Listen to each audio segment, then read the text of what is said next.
Thank you very much for being here. This is a really lovely occasion to receive in Torino at the deserved level our friends from the Russian Center for Private Law. It's a very prestigious institution of research in private law directly at the dependency of the presidency of the Russian Federation.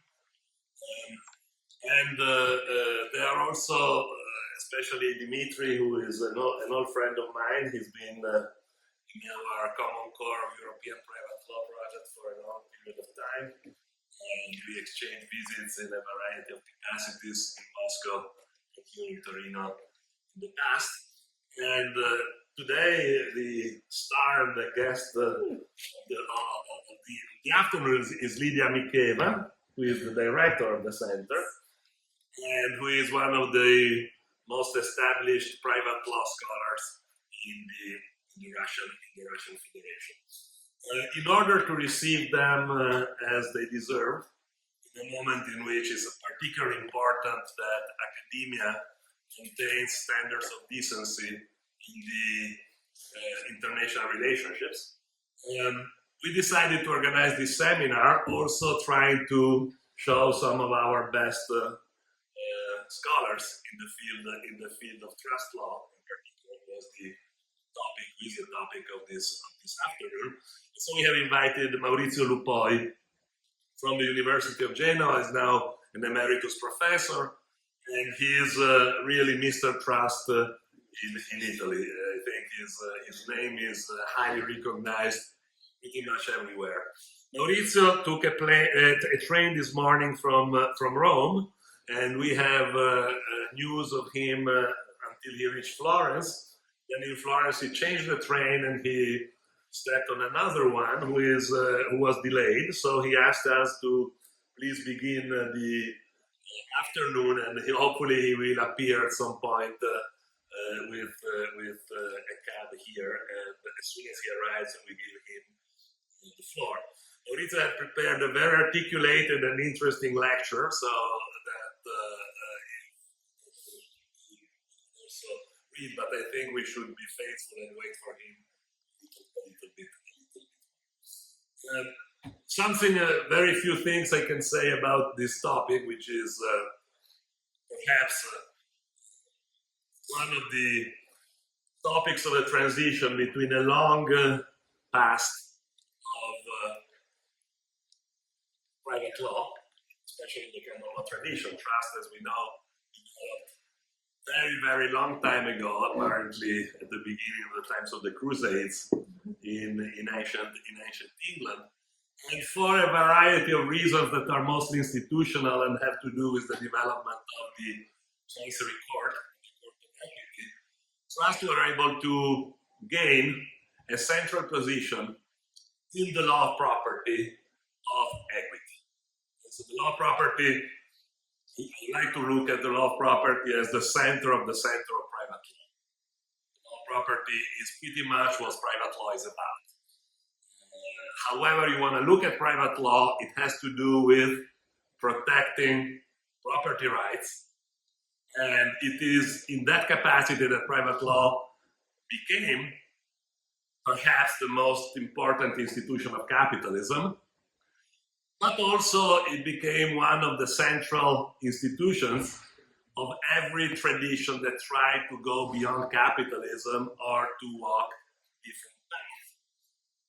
Because trust is the living demonstration that private law is not necessarily connected with a selfish profit motive, but private law, and in particular property law, can be articulated in such a way to reach different kind of purposes, a variety of purposes.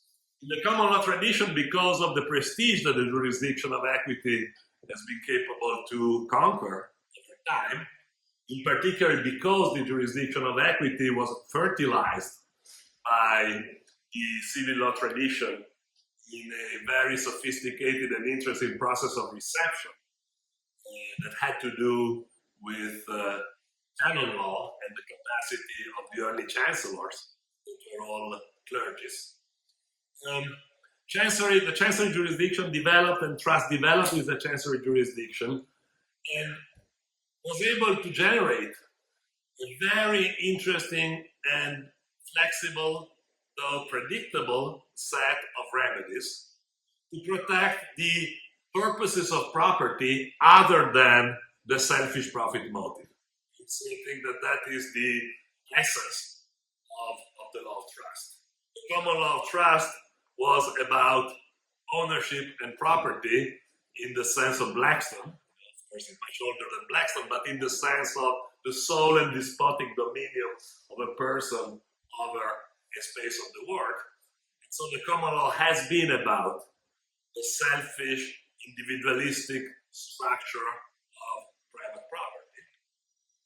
Whereas the law of equity and the equity jurisdiction was about the fiduciary nature of the law of property. When you actually develop a relation with someone you trust in order to take care of your interests, that might be very material interest, but may also be, and many times are, non-material interest, or kind of spiritual interest, such as taking care of a young kid, or of weak people, or of a variety of purposes in fulfilling future goals. The attention for trust law developed in the civil law tradition very early. At the very beginning of comparative law in the 20th century,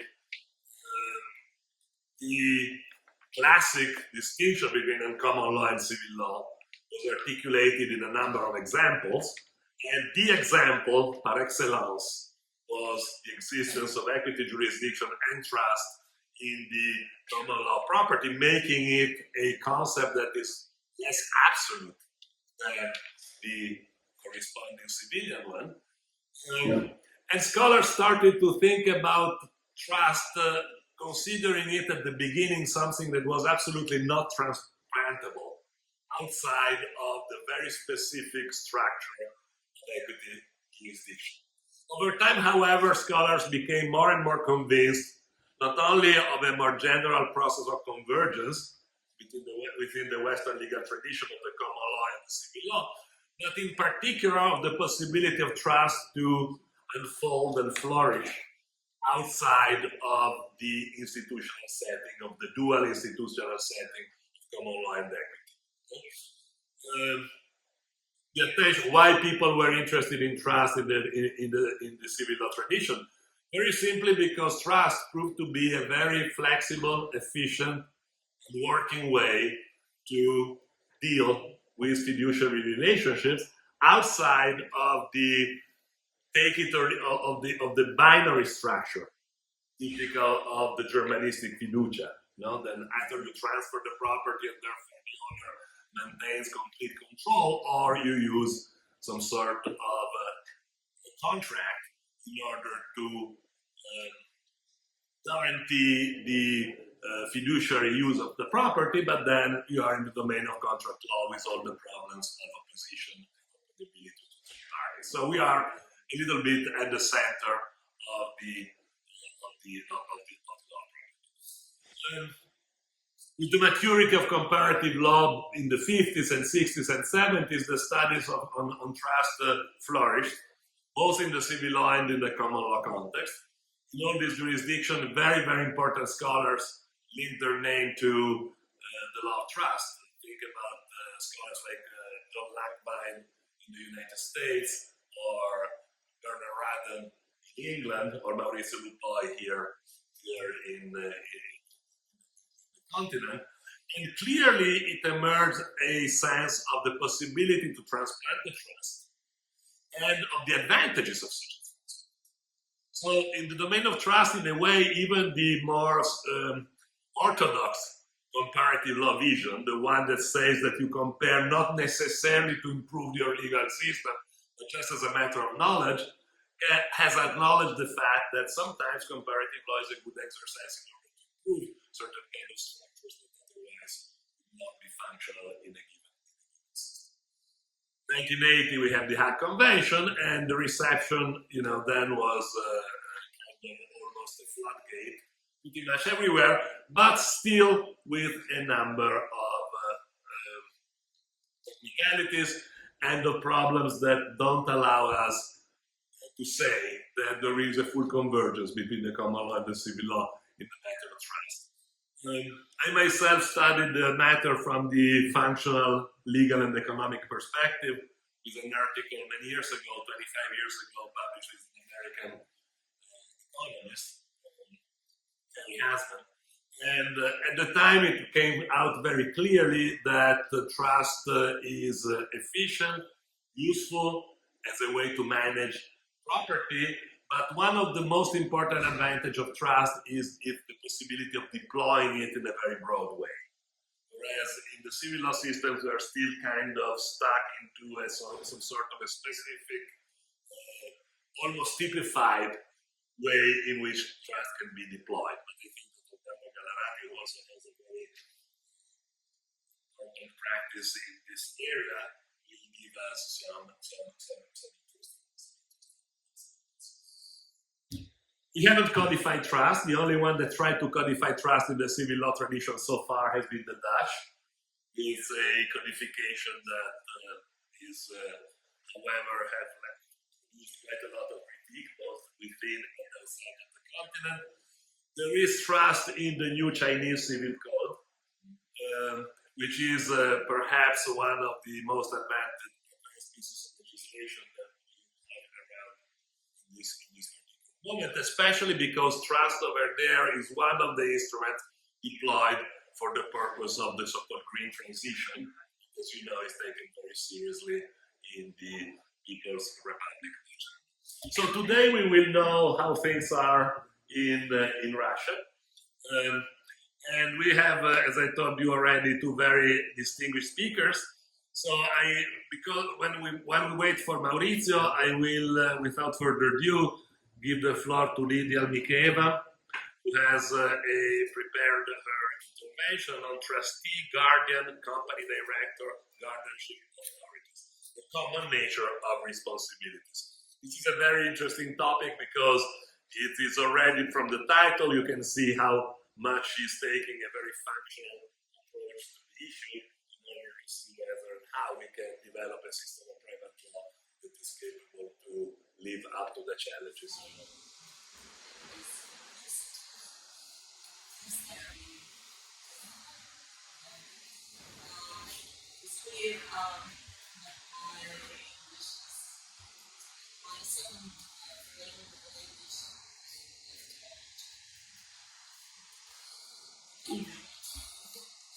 Relax, it's very fun.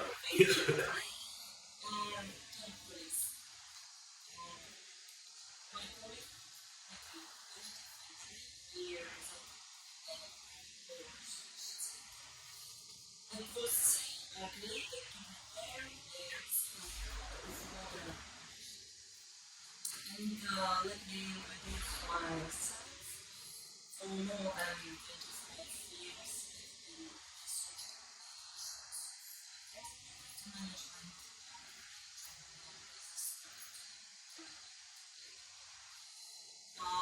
in the issues of relations with parents, children, family. This helped me to develop rules as guardianship commitments to the civil code. Moreover, we have commitments to the civil code and this comparison fund model, just like a foundation or initiative. All of those are being enacted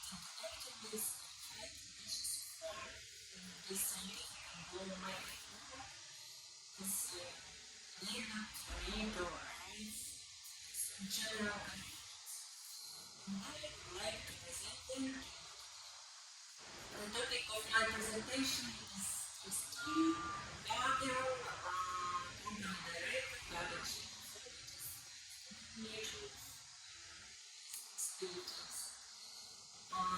And these physical and legal persons in the authorities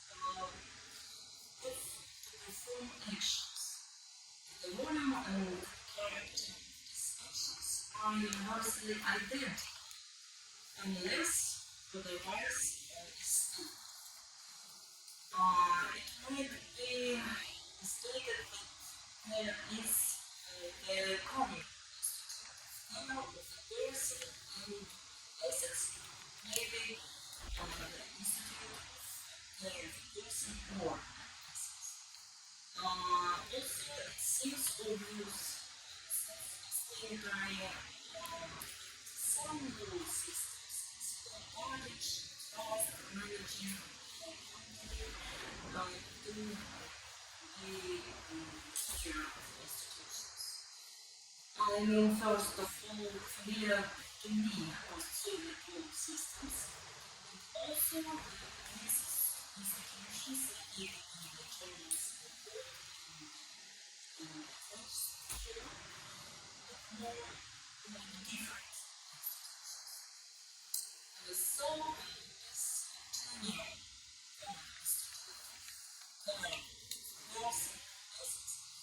basis on several general principles. All the above mentioned at least disappear. I mean, the situation when they view person as a substitute. Team of the guardian is replaced with the ruler. Team of the company director is replaced with authority, owners, and etc. Let me refer to the one with the duty of care as a replacing person. The rational doctrine traditionally applies to specify everything. We try to distinguish between internal and external legal relations. The first link between the replacing person in the court or in case of intellectual property between the replacing person owner of assets and external legal relationship formed between the replacing person and other parties they might deal with. The central problem of internal relationship consists in gender and liability. The replacing person must perform all actions that are necessary in the particular situation. Neither law nor contract can formulate an exclusive list of such actions because it cannot be forced. The focus is shifted to the result of the measures. And we can predict if those actions will be legal, physical, nevertheless, one must be prepared for. Meanwhile, the volume of damages can be described as act like a wounded and careful person.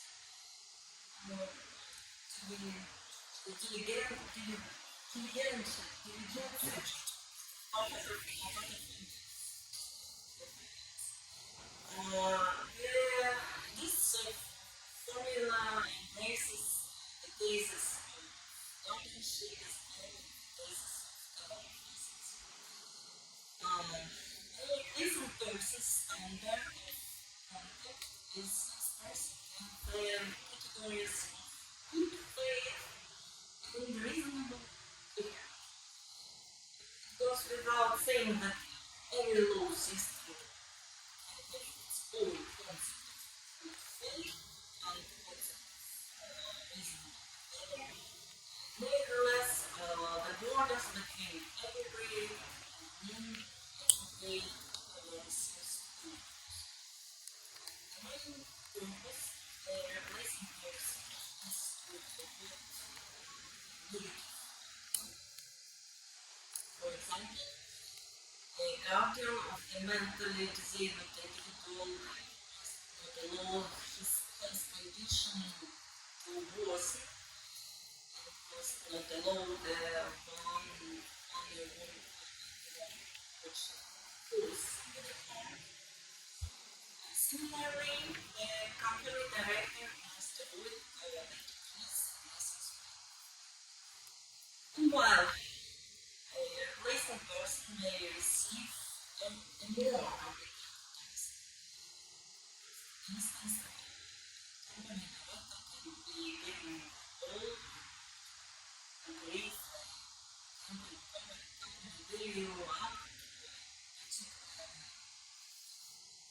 estimating the volume of replacement persons to reduce via the result helps to solve two issues.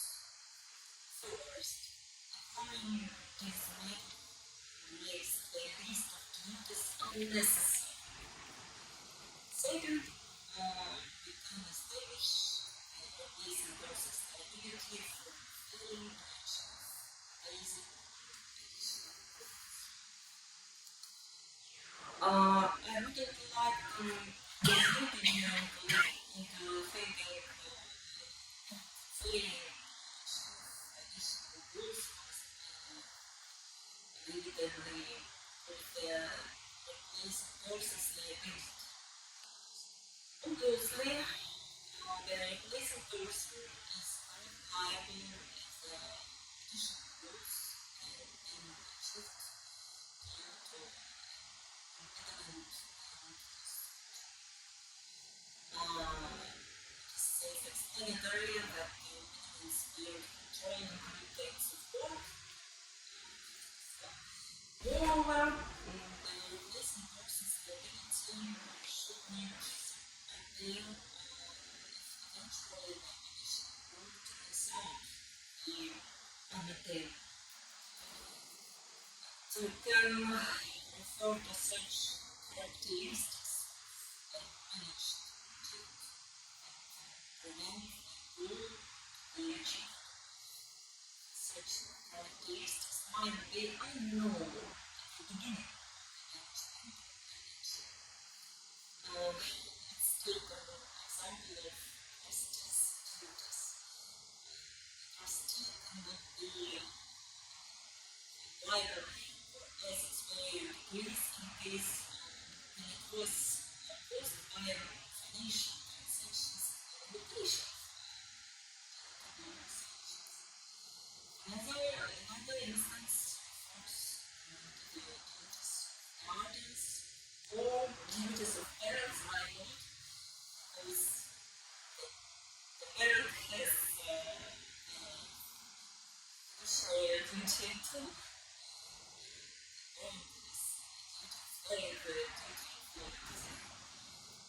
if a specific goal has been shown without the graduation or faculty of chemistry or faculty of it will not be attained because the board has performed art or I suggest the distinction between the status of a professional and a non-professional replacement person. In Russia, we believe that all professions are allowed to the relief of liability from the negative outcome that arose due to his unreasonable.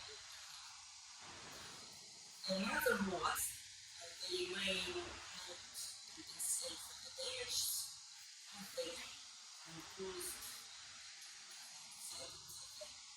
they turned out others.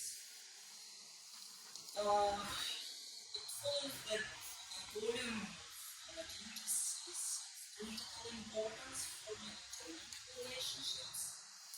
At the same time, you especially pay attention to the third party's vision of replacing persons' powers.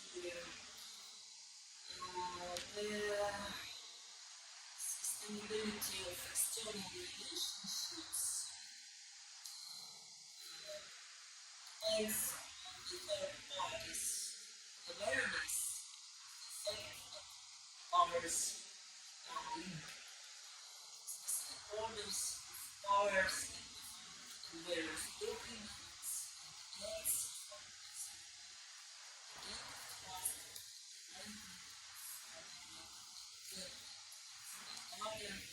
nevertheless, the third party might be unaware of this.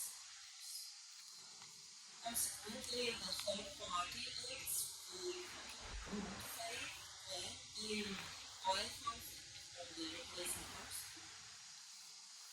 This is a legal presumption. Secondly, this version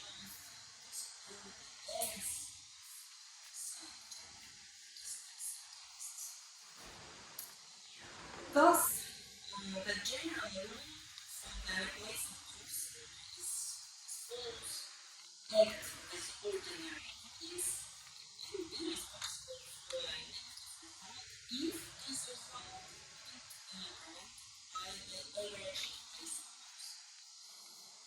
However, you will ask me why the public authorities and give it modern law systems consider the state as the general guardian over all orphans, over all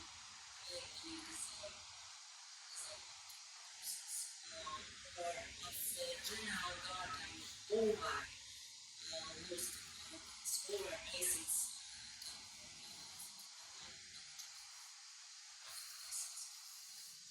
Russian doctrine considers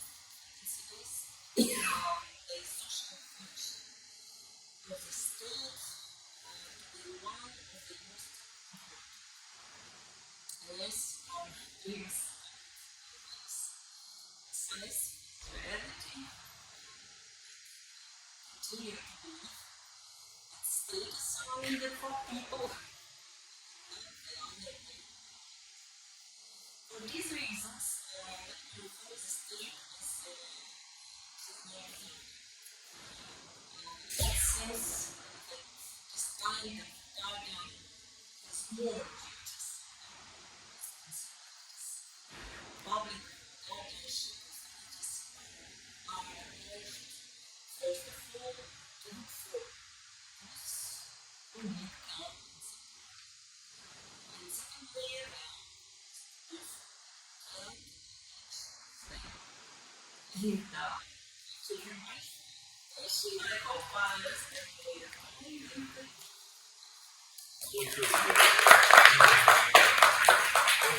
Come diceva Ugo, nel corso del dottorato che sto frequentando presso l'Università del Piemonte Orientale, sto sviluppando un progetto di ricerca che è relativo alla tutela del diritto d'accesso al giudice e che si inquadra negli obiettivi globali di sostenibilità, il 16° obiettivo in particolare. Con l'intervento di oggi cercherò di illustrare come l'impiego del trust può aiutarci nel raggiungere questo obiettivo. L'operatività del trust in Italia è ormai un elemento, un fatto pacifico, che possiamo dedurre da almeno 3 indicatori. Un primo indicatore è la sua menzione espressa nel testo della legge 112 del 2016, meglio nota come legge sul dopo di noi. Un secondo indicatore sono le sentenze, sia di merito che di legittimità, che si pronunciano sulla materia del trust, e un terzo indicatore è la prassi negoziale. In generale possiamo dire che i casi regolati dalle sentenze di merito e di legittimità attestano che il trust trova un impiego prevalente con finalità di regolazione di situazioni patrimoniali o di protezione di persone fragili.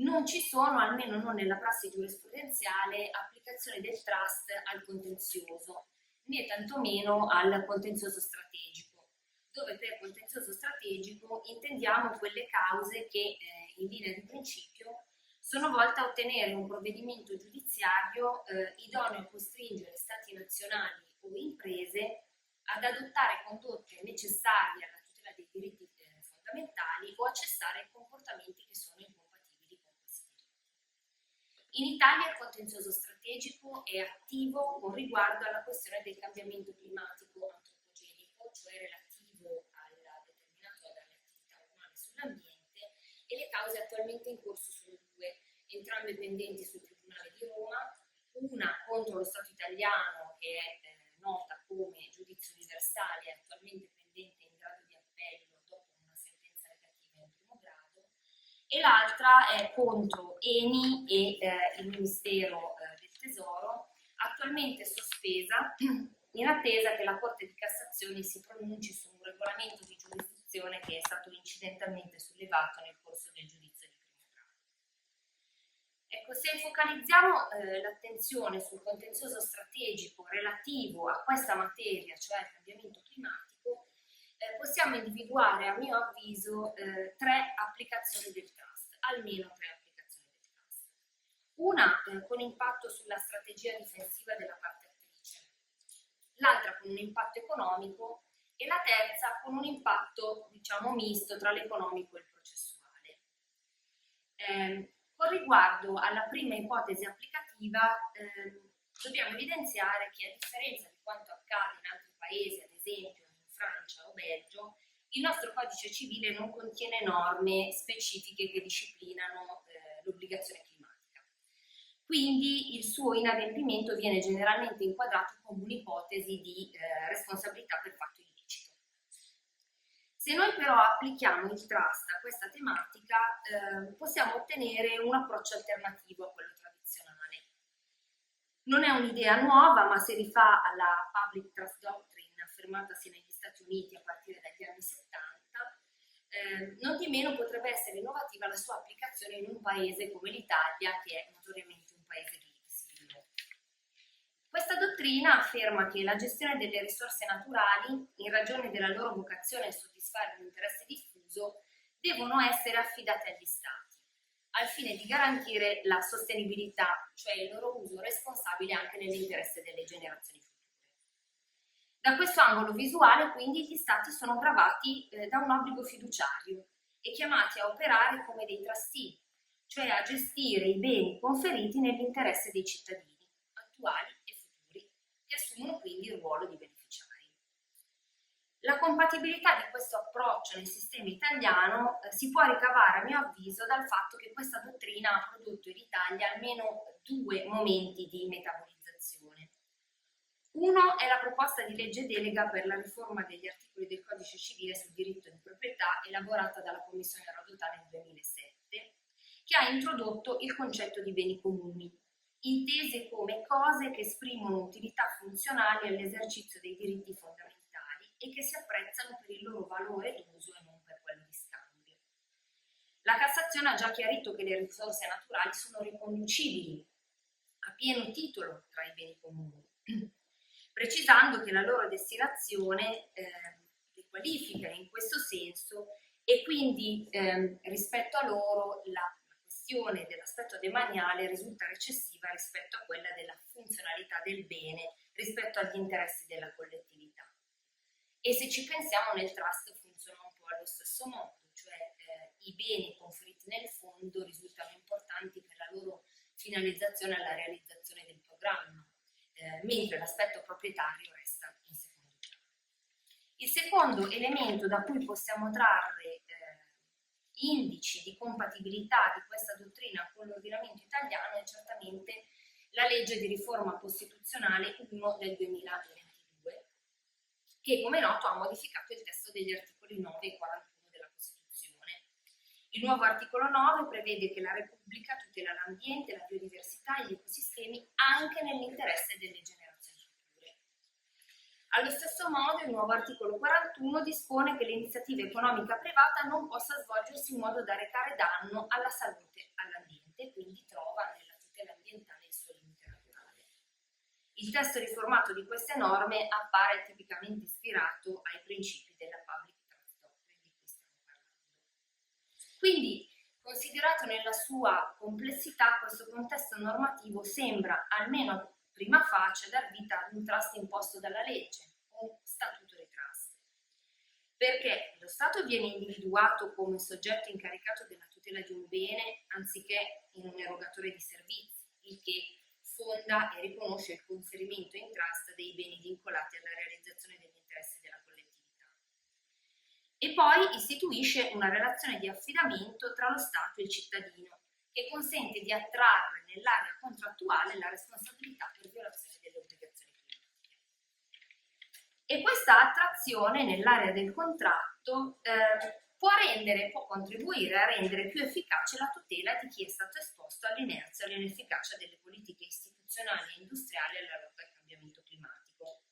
Nel caso dell'Italia, ad esempio, si avrà un alleggerimento dell'onere della prova in sede processuale, perché il danneggiato è esentato dal dimostrare l'elemento soggettivo di dolo di colpa e deve solo allegare l'adempimento.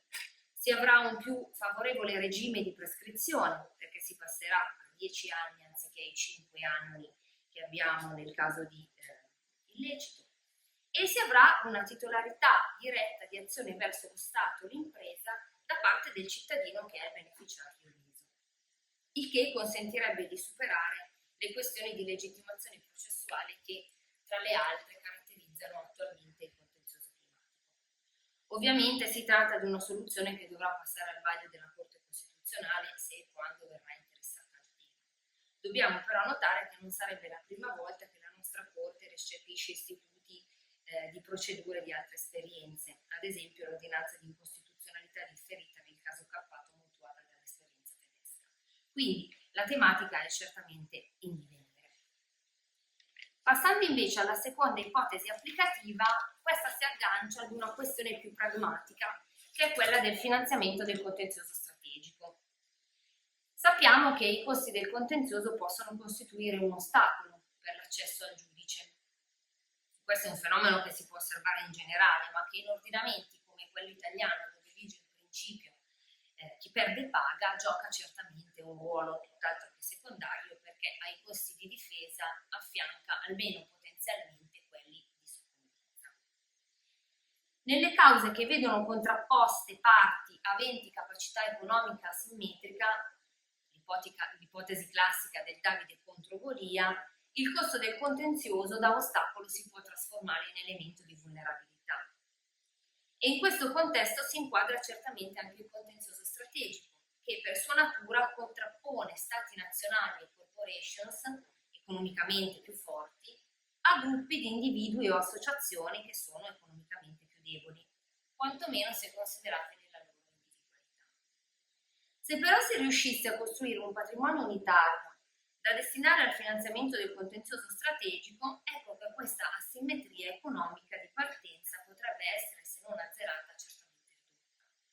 E il ricorso al trust può aiutarci in questo senso. L'avvio di un contenzioso strategico, abbiamo visto, in linea di principio è rivolto alla tutela dei diritti fondamentali, quali ad esempio quello ad un clima stabile, di recente riconosciuto anche dalla Corte di Giustizia europea.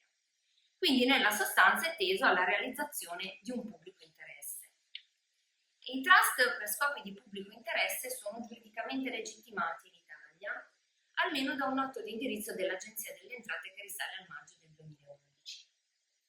E allora il trust, per contribuire a finanziare il contenzioso strategico, potrebbe essere inquadrato in questa categoria e divenire una nuova frontiera applicativa di questo istituto nell'ordinamento interno.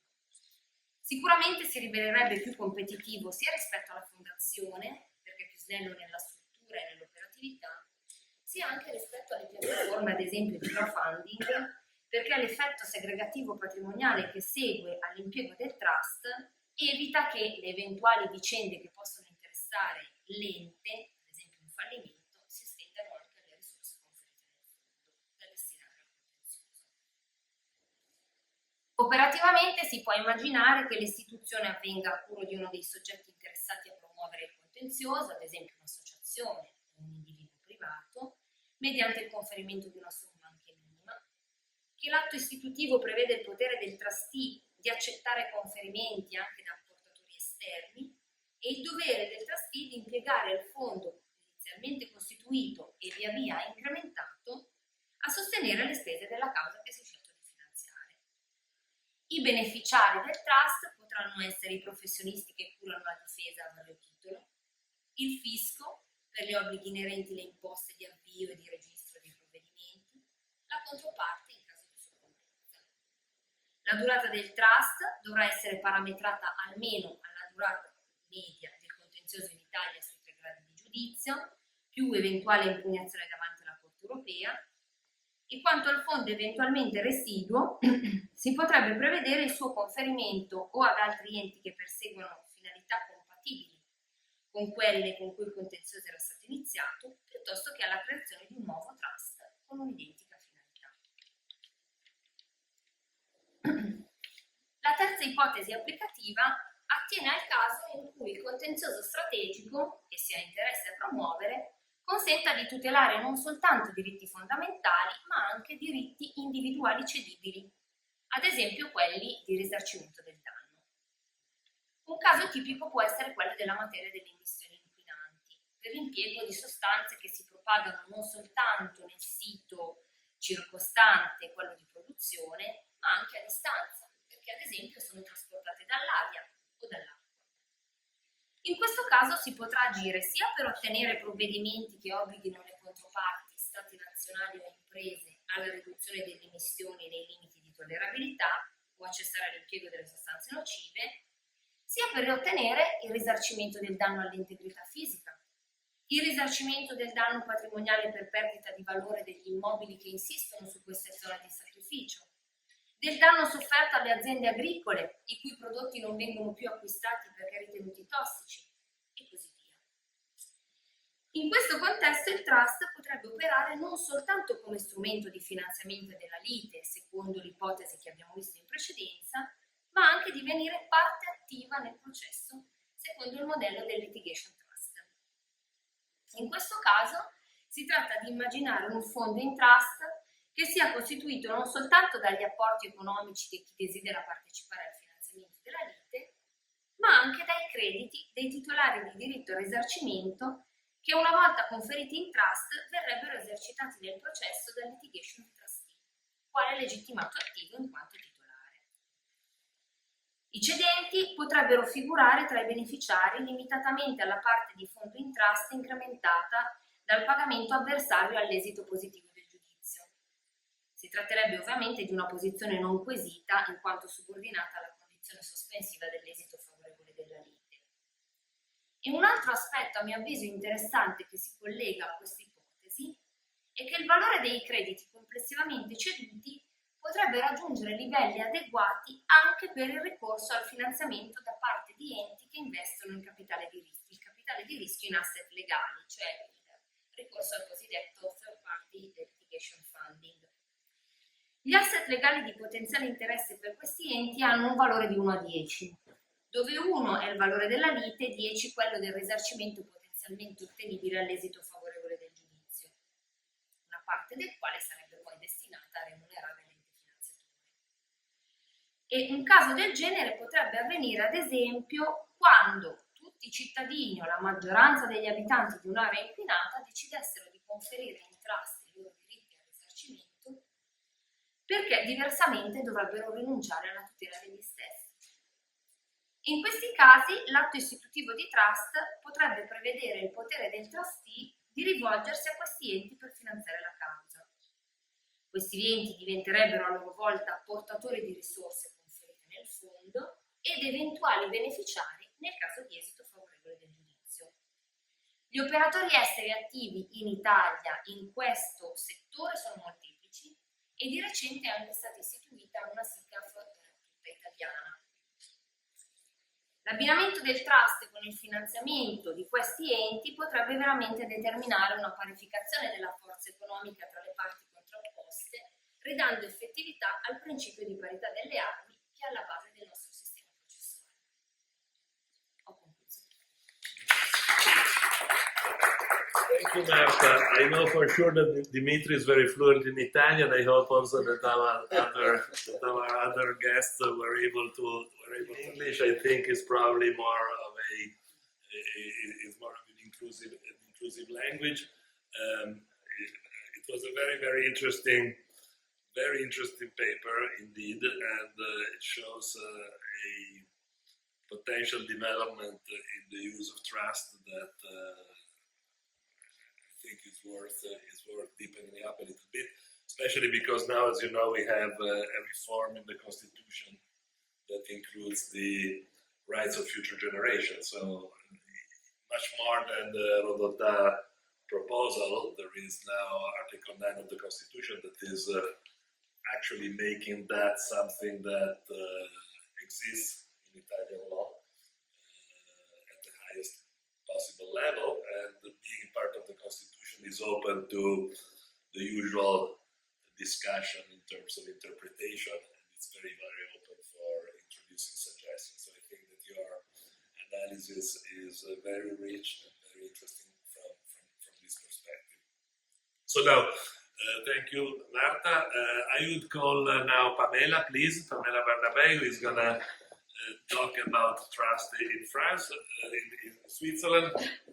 Pamela not only is writing her thesis, but she has a quite extensive experience being the director of a foundation for the public interest in Switzerland, and so she has some direct experience on the kind of issues we're discussing today.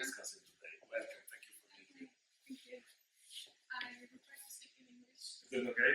Yeah, okay, perfect, thank you. I know that.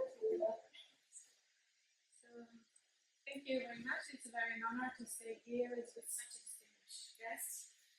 Thank you very much. It's a pleasure. I'm pleased to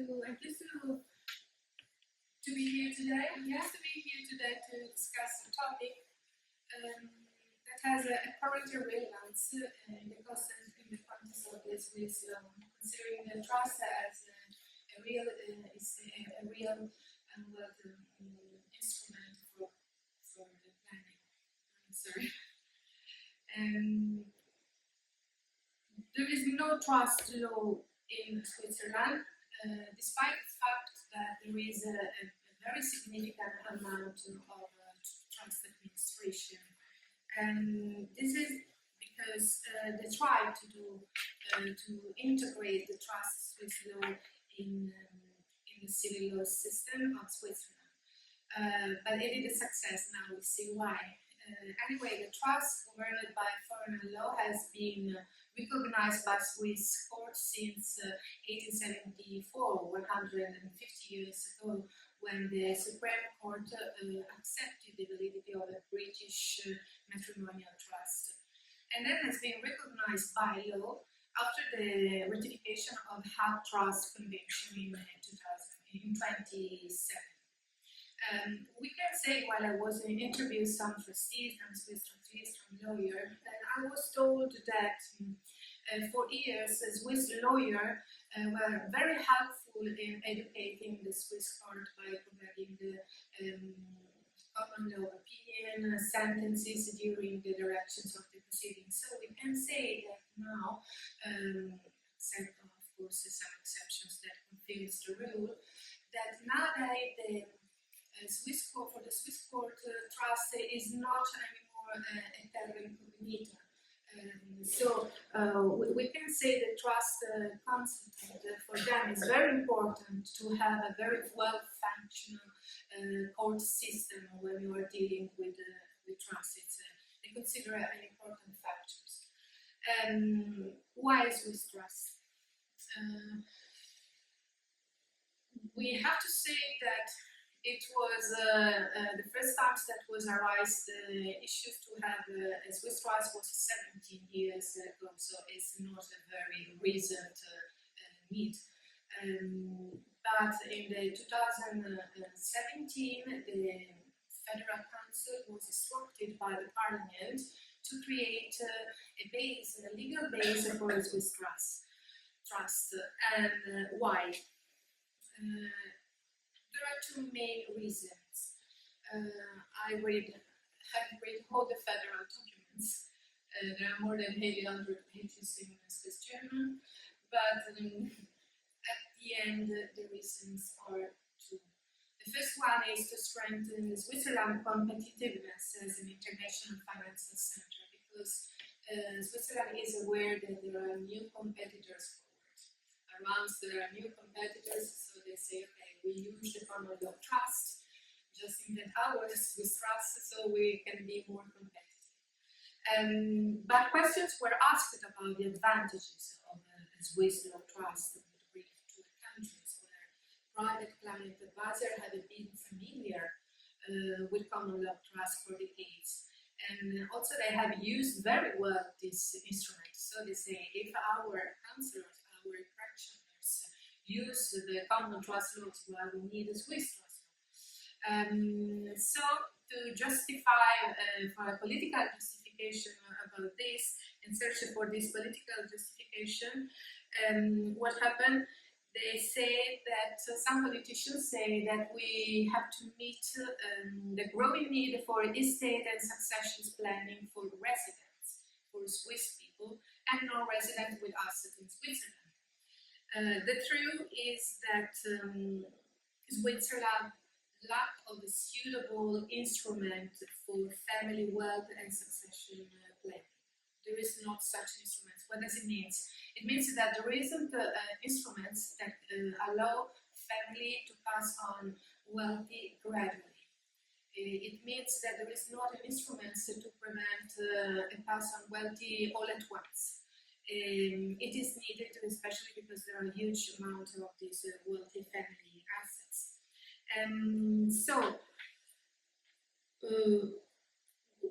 What happened?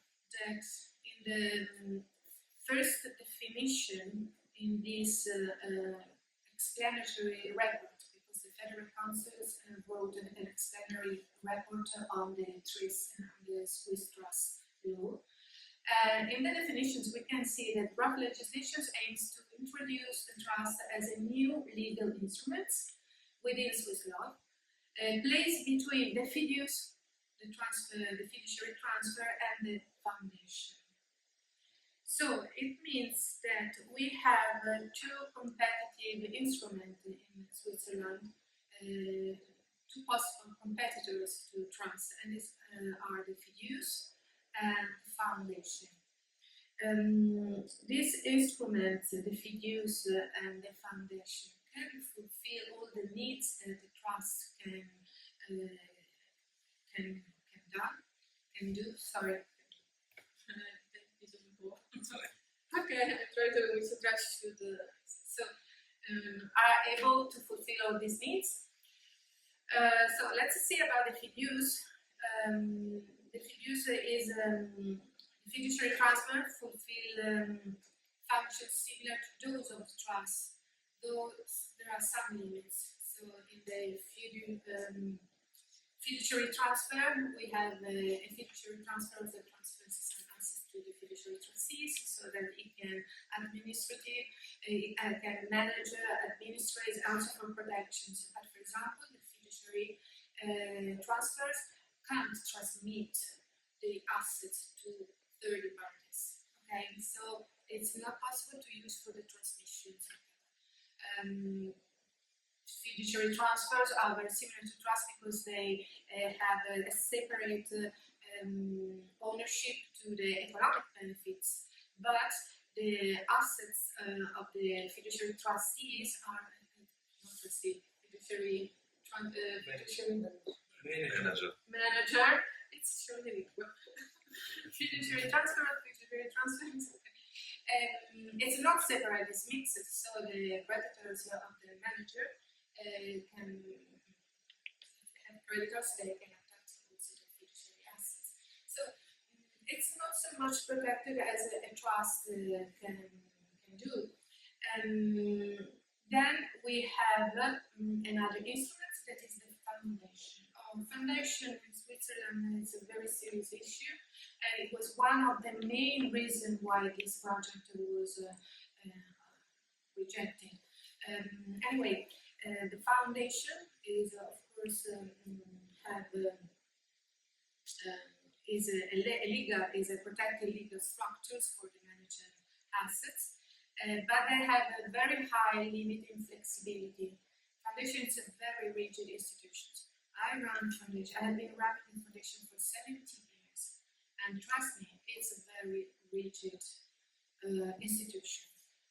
You can't deliberate give the funds to beneficiaries as you think. You need always an approval, an opinion. It's not an approval by a vigilance office. There is a vigilance office on the foundation, so it's very in-depth. But I can say that the intention of the founder is very highly protected. So anything you do with these foundations, you must respect the intent of the founder. I don't know about trust because I'm not experienced, but the foundation has a very high protection. And then there is another kind of foundation, the family foundation. The family foundation is already provided by Swiss law,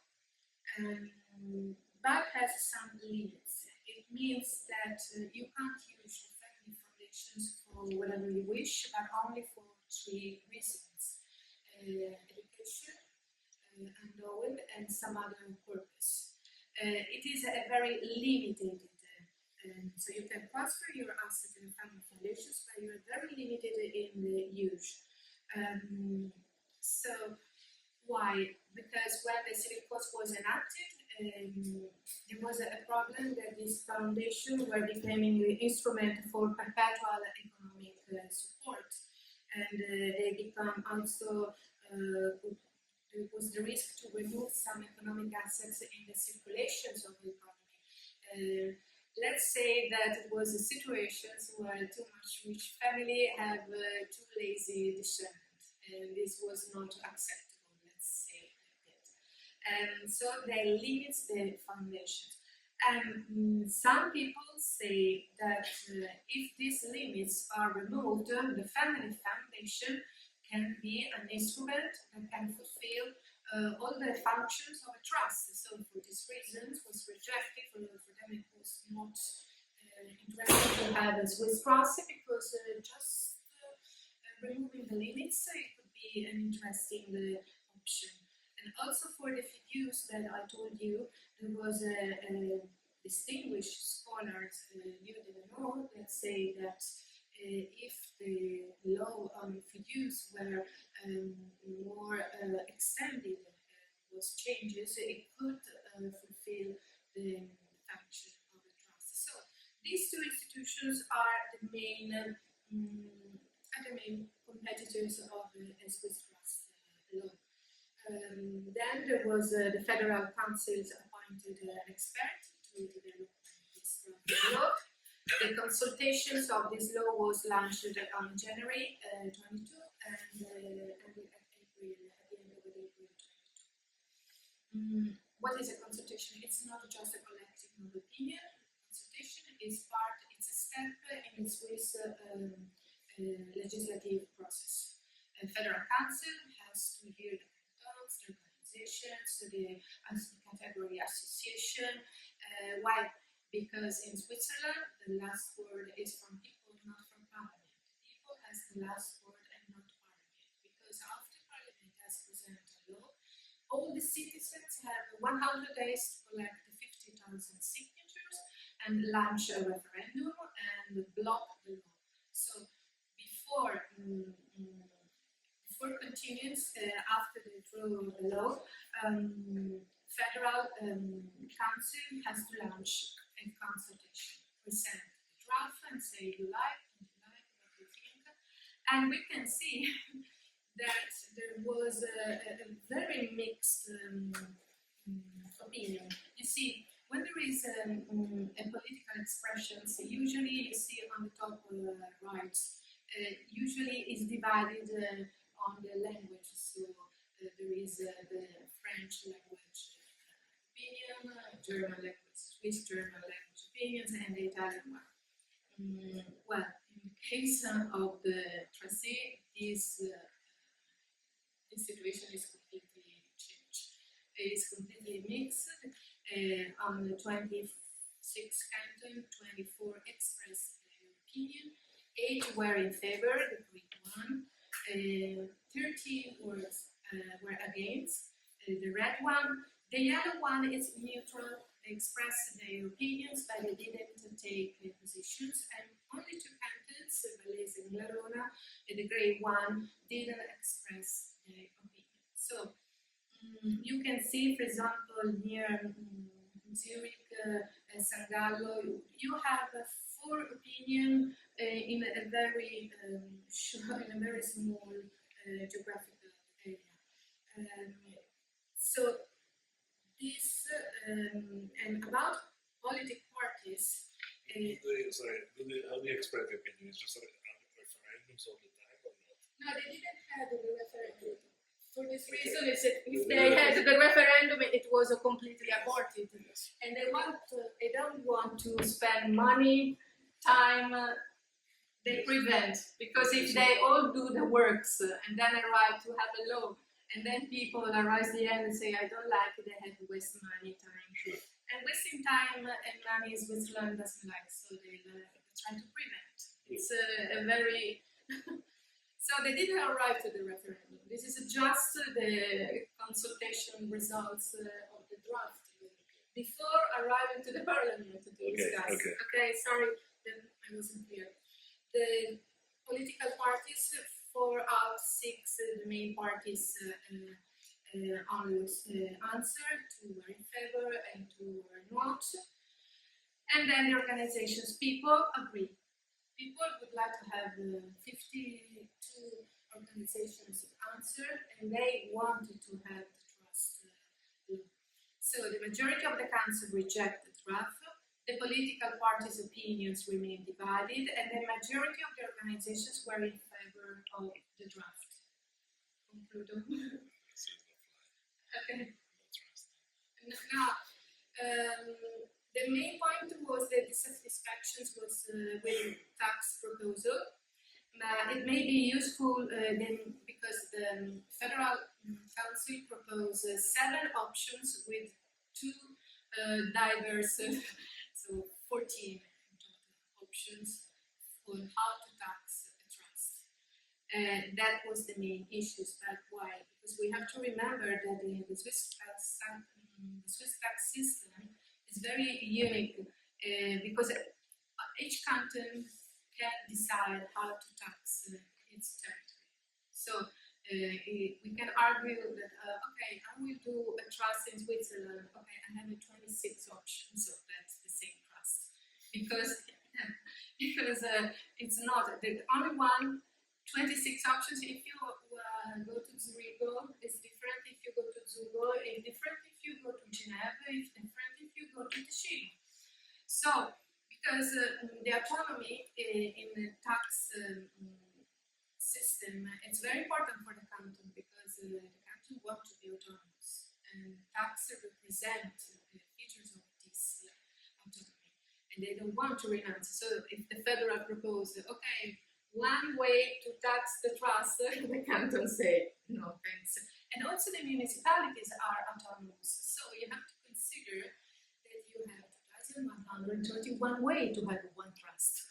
So, of course, the only option, all the options that they proposed, they were not accepted, and they prefer to maintain a circular that they emanated in 2006 when they signed the ratifications of the Hague Convention, that it's very flexible. So all the cantons accepted, even if it's not compulsory, it's not mandatory. You decide, it's a suggestion of the federal government. And the cantons has accepted this suggestion because anyway they can do a personal adjustment. And so taxation was one of the main points. Then the other point was that they prefer to have a Swiss instrument. So why we have to borrow something foreigner? But they are using something foreigner, but they don't want to put in their legislation. And then, of course, there is one worldwide reason, the risk of encouraging money laundering and other illicit activities, but I think that is a corollary that when we talk about trust, they usually the real impact for the Swiss trust law was the fiscal situation, because we can say that the civil part of the draft law was very accepted. Almost all the participants accepted the civil part, even if the trust is not a contract and was in the codes of obligation. But they accepted this. The civil part was okay. It was the fixed taxations that was not okay. So now the Swiss trust law has been appended. The Federal Council asked the Parliament to append it. And the Federal Council now has been instructed to remove the limits from the family foundation. So we need to wait this legislative behavior, this legislative process, and the trustees and the lawyers that have interviewed told me we need to wait this to then repropose something about the trust. Thank you very much for this very instructive presentation. Thank you. And I have a small comparative question. If we can give some background.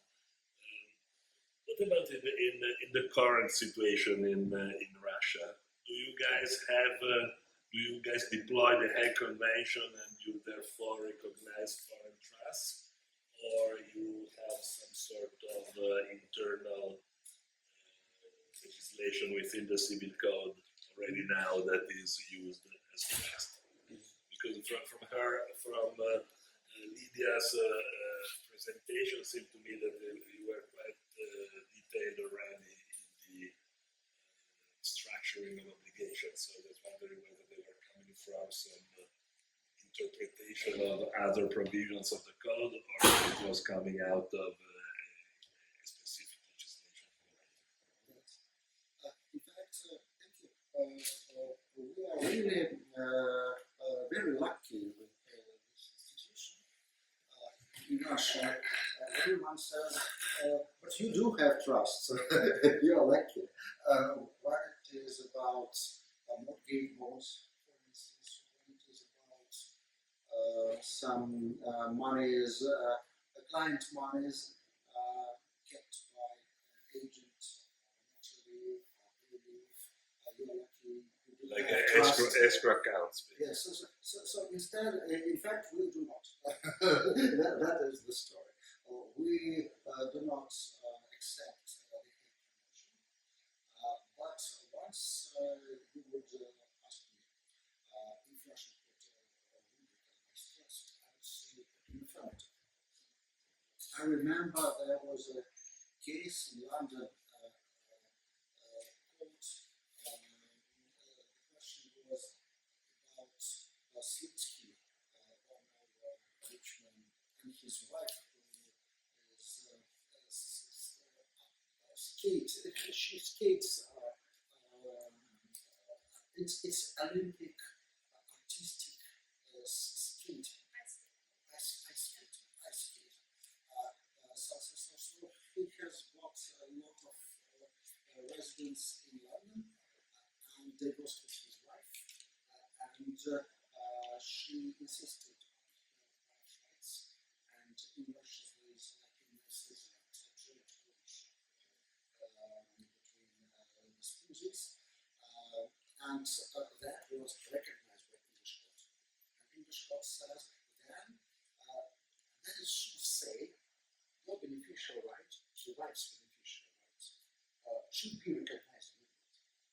Instead of that, English court invites Russian experts, and they were both professors from Moscow School, where I was a dean. So two professors, one William Butler and other Boris Karabelnikov, clashed in London court, and one found Russian court will never recognize trust. The Butler said. No, it was Russian. It was Karabelnikov. He said it is totally corrupted court. It cannot recognize trust. Very straightforward position. Butler said, no, it would, because I inspired trust legislation in Russia. personally, so it will recognize trust. The case is that one need to Russian court recognizing trust to help Slutsky's wife to keep her premises in London, just because English court recognizes a principle as her personal right due to join ownership as a spouse, and her also beneficial right would be would be regarded, should be regarded as deriving as a duty of English court to be recognized. Russian court doesn't enter. It's English court which enters. In fact, there are a lot of parallel institutes in Russia which recognize recognition of trust. That's why we are really happy with that. So I think only some ideological obstacles prevent recognition of complete relationship with the Russian court. The less you say trust, the better your chances are in the Russian court. So once you say such situation as and then describe it like the thing she does, you will meet no objections in Russian court, because no one can object to the recognition of another's asset or government administration of another's asset and so on. What would prevent recognition is separation of assets, and in bankruptcy mostly, because our chapter regarding trust in specifically insists on the case of insolvency, saying that there will be no separation. The separation ends with insolvency. That is Russian law. That's why I will say there are no trusts in Russia. While a Russian court will say yes, there is trust in Russia. That is. Okay, thank you so much, Dimitri. So now let me welcome Maurizio Lupoi, who arrived after a very long and adventurous journey. So thank you really very much for being with us. I would like to briefly introduce his, perhaps for certain, our leading authority in matters of trust. He's been a leading comparativist for many, many years. He's, I still remember his famous book was published, the first one, I think it was in 1973, right? Your book for the chair. Maurizio has been one of the big players in the field of comparative law in Italy for a long time, and then before retirement, but also after, he's becoming emeritus, has a very active practice in basically the business of reception of trust law. Maurizio is a front runner in recognizing the instrument in Italian law, and I believe that because of his interpretations and his work, we do not need to have a law of trust, or at least we have not discussed to have one, because we really already do have a Lupoi trust in our system. His publications in these areas are enormous, and they span from deep treatises on Italian law, but also broad recognitions of trust in different jurisdictions. So I don't think we could display a better champion in our welcoming our Russian friends here in Italy than Maurizio. So Maurizio, thank you very much for being with us, and his talk is Trustee in the New Democracies. Thank you. Grazie. Well, I will begin by saying that, contrary to a widely held view, legal institutions cannot be just granted. Words, sentences, entire statutes may be taken from a legal system and then copied or translated into different language, so as to begin a new life in another legal system, or else a specific statement drafted in order to mirror a non-codified institution of a formal legal system. But the final legal consequences resemble those that are typical of long words, whose graphics is identical to the original, but whose pronunciation is so tied to the phonetics of the receiving language as to make them once spoken foreign to the ear of the speaker of the original language. English trust has never been rationalized, and the lack of rationalization goes hand in hand with the structural incoherence of trust law, of English law in general, I would say, incoherent. And therein lies its strength. Because while a perfect, coherent legal system, should it ever exist, is doomed to draw new rules from pre-existing principles only because of the coherence. Thus giving the place of preeminence to logic at the expense of expediency, a basically incoherent system is apt to give birth to new rules on the basis of a down-to-earth approach, thus giving the place of preeminence to expedience. The English trust is one of the less conceptualized legal institutions of the world, whose approach is at odds with civilian systems, highly and at times overly conceptualized. In fact, proper communication between the two has never been easy, and whatever statute a clever mind could conceive would not be apt to convey English trust law to a non-common law system. In fact, no one ever attempted to achieve that, other than the English themselves, with the Indian Trust Act of 1882 and with the Ceylon Trust Ordinance of 1917.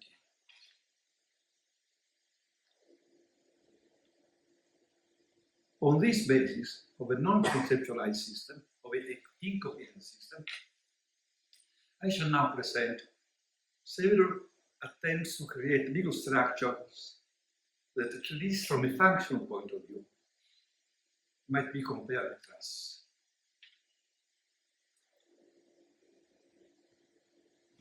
At one extreme, proper and physical reception.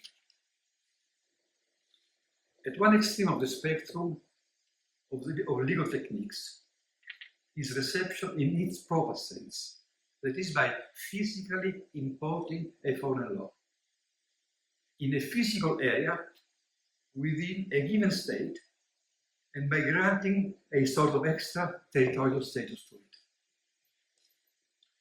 Among the new democracies, Kazakhstan is a newcomer to a group of international centers, Dubai, Qatar, Abu Dhabi,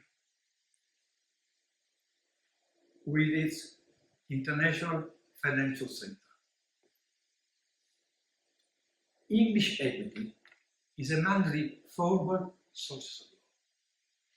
The sentence, the common law of trusts and principles of equity, applicable in England ways, supplement these regulations. Is found in the legislation of the financial centers. The contrast with the Indian Trust Act and with the Ceylon Ordinance lies, first of all, in the language. The draftsmen of the statutes of the centers are common lawyers, addressing common lawyers.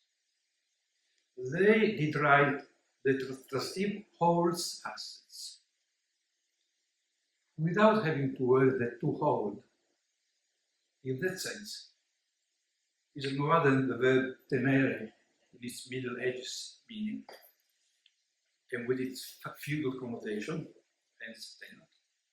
that is meaningless to a present-day civil lawyer. But they are speaking to common lawyers. Because the courts of the centers are a piece of Westminster in disguise. And their proceedings mirror the rules of civil procedure, the English rules of civil procedure. Judges, often quite formal English judges,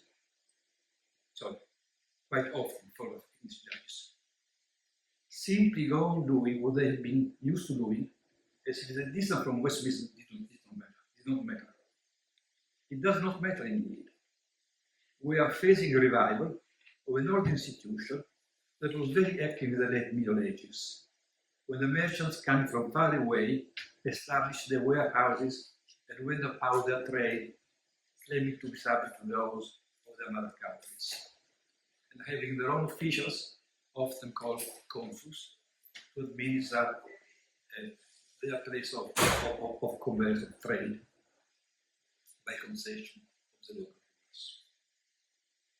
Similarities between the medieval and the current situations are striking, because the tendency, both on procedure and on substantive law, is towards rules that modern merchants can be at ease with. At the other extreme, fragmenting civil law notions, the entity. The humanitarian notion of patrimony is at the base of most civil law systems. Every person owns a patrimony, every patrimony has an owner, typically in France. But French law itself has been at the forefront of the fragmentation movement. It introduced in 2011 the notion of the individual businessman with a limited liability, l'entrepreneur individuel à responsabilité, and has recently modified its commercial code by creating a distinction between the business patrimony and the personal patrimony of an entrepreneur. Each businessman then, in France, is automatically the owner of two patrimonies, and his business creditors can only attach his business patrimony. That is a major breakthrough in the very structure of the civil law, and the combination between property-based and obligation-based rules that is at the root of trust law. Segregation, the other phase of fragmentation, is the key to understanding what functions may be pursued by trusts, and at the same time compels non-common law systems to frame a new type of ownership that runs against their customary approach. A trustee owns the trust property, but cannot make use of it for his own benefit. Segregation isolates assets and makes it natural to refer to trusts as legal persons, as legal entities. This tendency is strong among non-common lawyers, and is a linguistic equivalent of the legal notion that trust assets are owned by the trust itself. As if the trust were a corporate entity, a legal person. Trusts as entities is what non-common lawyers are ready to observe. And on this basis, we can now approach Quebec and its followers. When the French crown took over Canada from private interests, no French private law existed. And the population of present-day France lived under territorial legal systems, either of a customary nature or deriving from Roman law.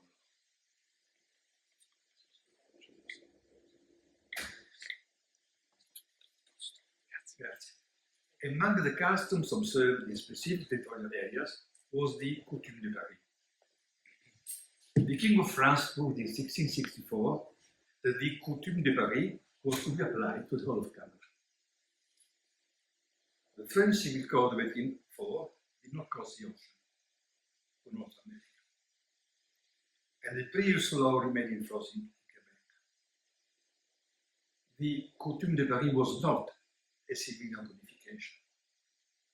And when Quebec decided to join the codified legal systems, it was clearly stated that it would only be a matter of putting down the existing law, which include the fiduciaire pure, the self-fiducie, a direct line inheritance from Roman law as interpreted during the Middle Ages. Quebec adopted the entity solution in the current Civil Code of 1994 under the heading fiducie.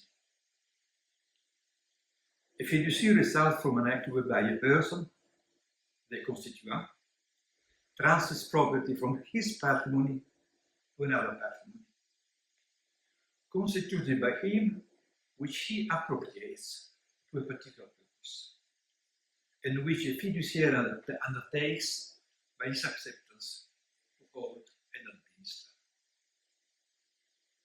The transfer of assets is thus not through the constituent to the fiduciary, but from the patrimony of the first to the patrimony of the second, of which nothing more is said but in the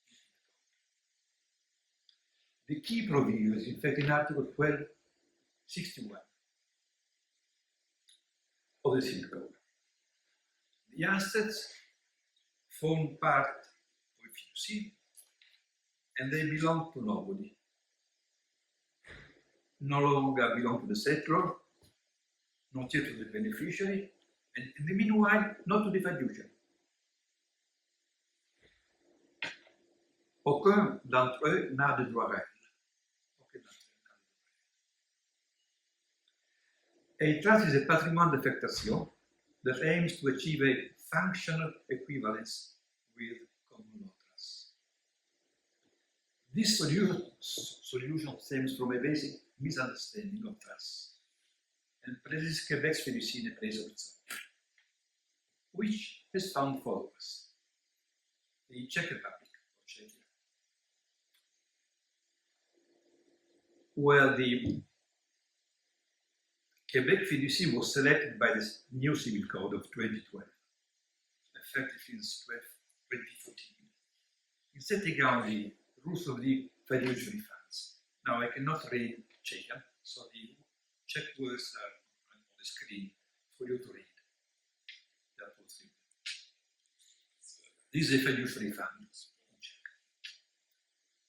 That is, as in Quebec, is not owned by the funder, nor by the administrator of the fund, not by an entity,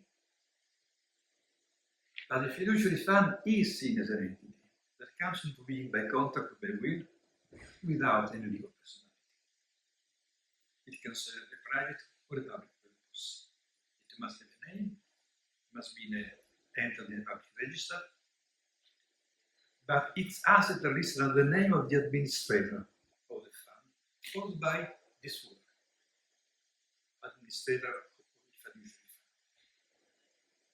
At the same time, Czech law lists foundations with legal personality among the instruments available for the administration of family property. It would appear that they are enjoying greater success than the fiduciary fund. Most provisions of the Czech Civil Code of the fiduciary fund are taken literally, or almost literally, from the Civil Code of Quebec. Among the differences are the provisions on the powers that the settlor may hold to control the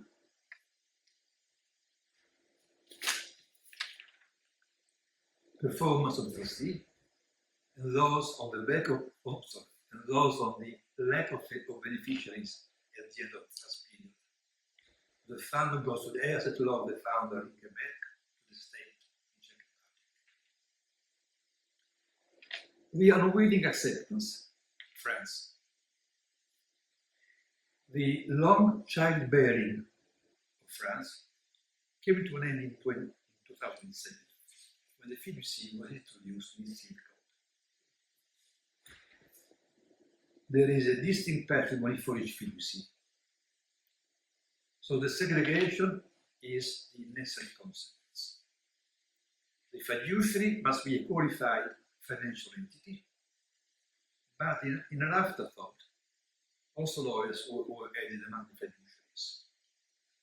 The fiducie is a contrat, and the notion of propriété fiduciaire has been proposed.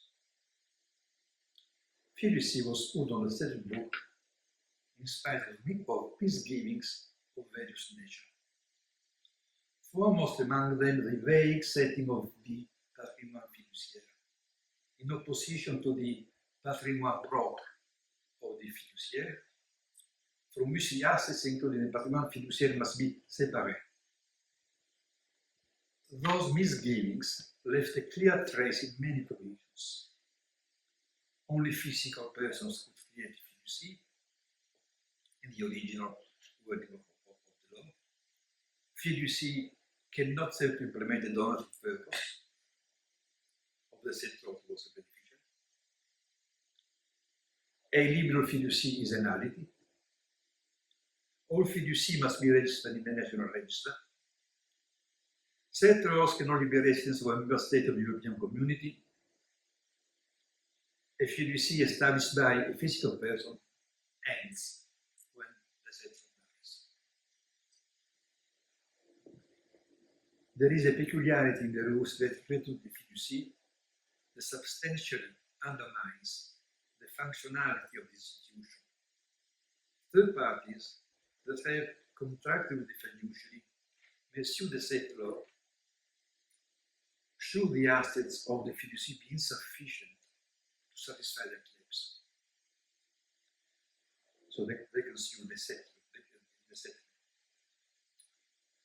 Unless the contract fiducie has made the fiduciary liable to perform personally obligations he has contracted. Less than a half trust,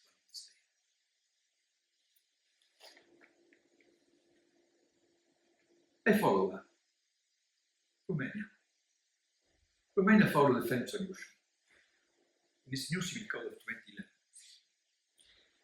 it chose the possibility to, it chose to limit the possibility to be fiduciary, and while abolishing the prohibition of fideicomissa of French origin, allowed fiduciary arrangements only if not aimed at achieving liberality, as in France. As in France, the lawmaker did not employ in full the language of fiduciary arrangements and labeled the two parties constituent in the French code, and fiduciary. The traditional concept of one person, one patrimony is apparently still dominant in Romania. Therefore, the assets transferred to the fiduciary are owned by the fiduciary and are segregated within his own patrimony. As in France, only certain categories of persons may be fiduciaries.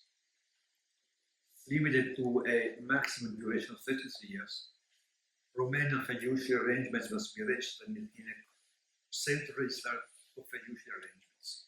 That too is due to French influence. The latest the newcomer is Moldova, Moldova is the second poorest country in Europe. Moldova tries its luck while modernizing its civil code in 2018, but chose a most unlikely father. Book 10 of the draft common frame of reference of the European Union. Moldova's civil code provides for fiducia deriving from a contract or from a unilateral act, including a will or a constitution.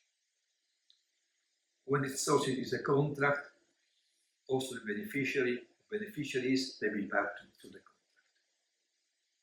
Fiducia for a purpose is allowed, but only for the purpose of public interest. A unique feature of the Moldavian fiducia is the assistant, resembling the protector in the international context. We now come to an independent approach. In its Civil Code of 2013, effective since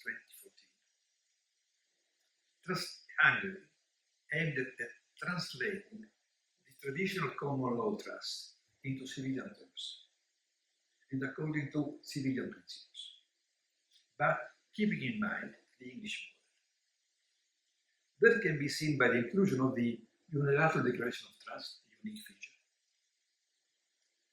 among the acts creating trust, by the express consideration of testamental trusts, by the absence of limitations on who can be a trustee, by the allowance of discretionary trusts, and by the unlimited liability of the trustee as an England with his own property towards third parties under certain circumstances. In the Hungarian legislation, the settlor is seen as the dominant party in a trust relationship. He enjoys wide powers, including the power to remove trustee and appoint a new trustee, to change the beneficiaries, to monitor the performance of the trustee, to appoint a sort of protector to exercise the settlor's powers after the death of the settlor. In short, quite an involvement in the life of the trust.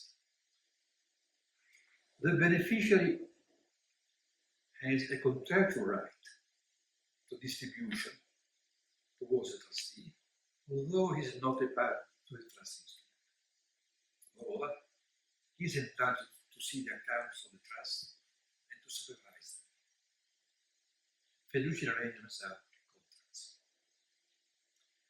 Other differences from the English model include the duration of the trust, maximum 50 years, and the power of the settlor to terminate the trust in advance. In addition, the protection of the settlor's creditors is strongly reduced because, in addition to the ordinary requirements with the Actio Pauliana, a creditor cannot succeed unless he proves that the settlor acted in bad faith. We have thus completed our journey through 6 countries and 6 different attempts to create civilian relationships somehow resembling trust. The first conclusion to be drawn from the sheer number of different attempts is that comparative law and comparative lawyers had not prepared the field. That is why each legal system has gone its own way. The second conclusion is that only Hungary has been brave enough to distance itself from the typical trust structure that prevents the settlor of inter vivos trust from playing any role in the administration of these trusts, which is the English view. There are many reasons to classify trusts among contracts in a civilian system. And once that is done, the settlor becomes a contracting party.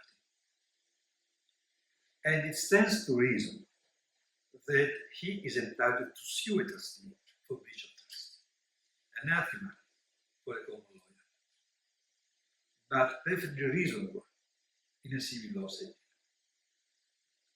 That takes me to a final comment. Any project to create a civil law substitute for trust must forget all conceptual aspects and all legal categories and try to answer 2 questions. 1, why have trusts been so successful? And once you find your answer, then can a civil law system do better? Thank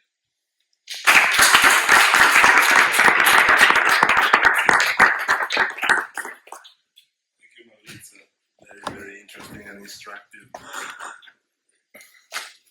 presentation, and I think very useful for everybody here, having dealt with some countries that shared with Russia pretty much in the past, both in the times of the affection to French law, that was also a peculiarity of older Russian legal system, and also the time of the socialist experience, in which I believe that is where the public law structure stems from, the idea of having some public control over this kind of choices in matters of property. It seems to me that has a coherence with a vision that is not completely based on market fundamentalism.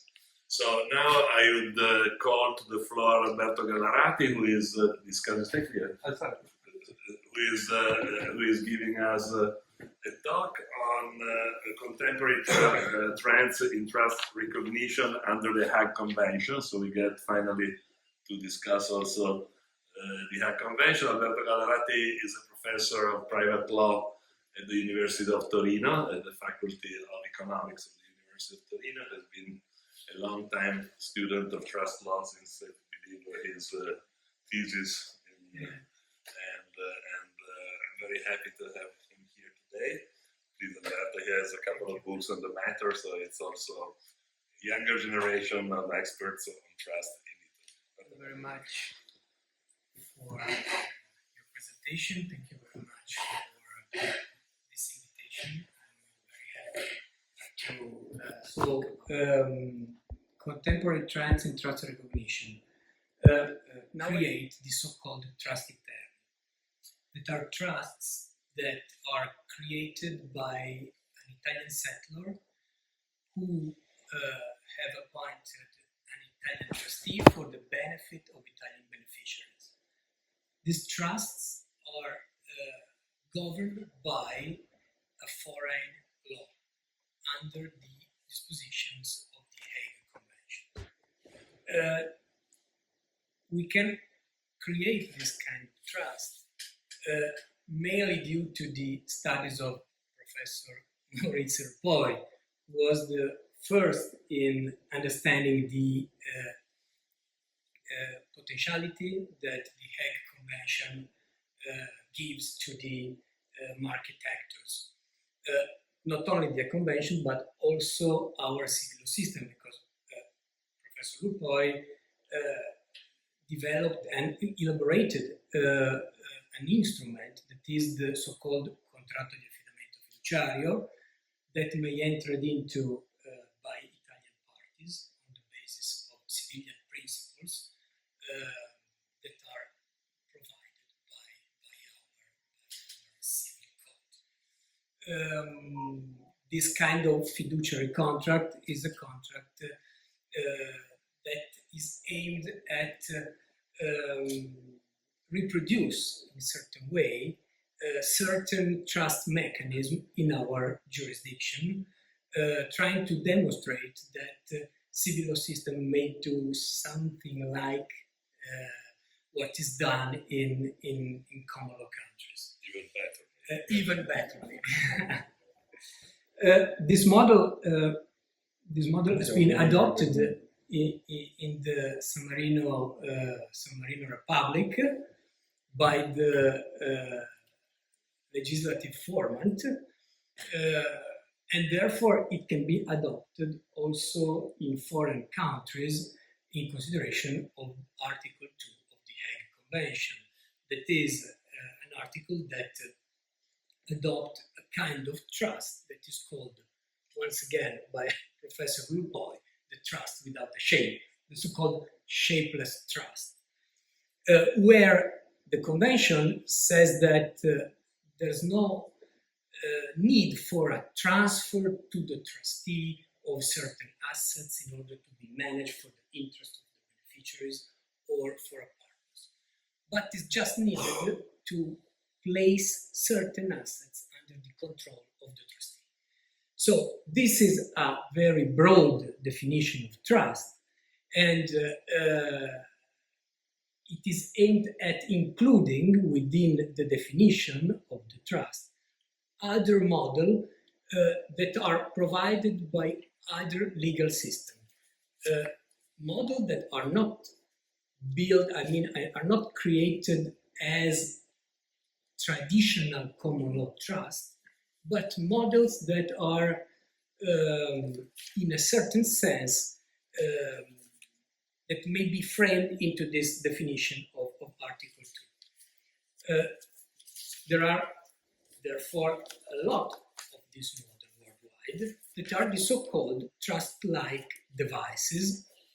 Trust-like devices that are listed almost every year by the Permanent Bureau of the Hague Convention in a paper that is the paper concerning the updates and the possible future work on the Trust Convention, and are listed in 4 or 5 pages, if I remember well. So this shows how many trust-like devices models are there in the world that can be attracted within the application of the Hague Convention.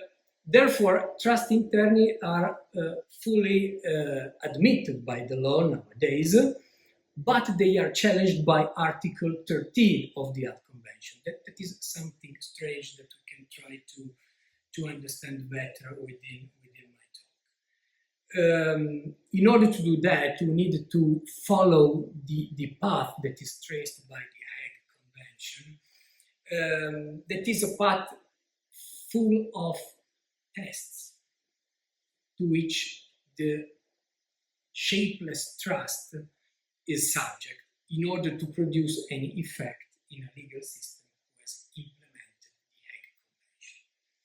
First of all, we have to understand if the relevant trust is a shapeless trust or not, and therefore we have to understand whether Article 2 of the Convention may be applied to such model or not. The second test concerns whether the law selected by the settler within the trust instrument provides for the adopted model of trust within such trust instrument.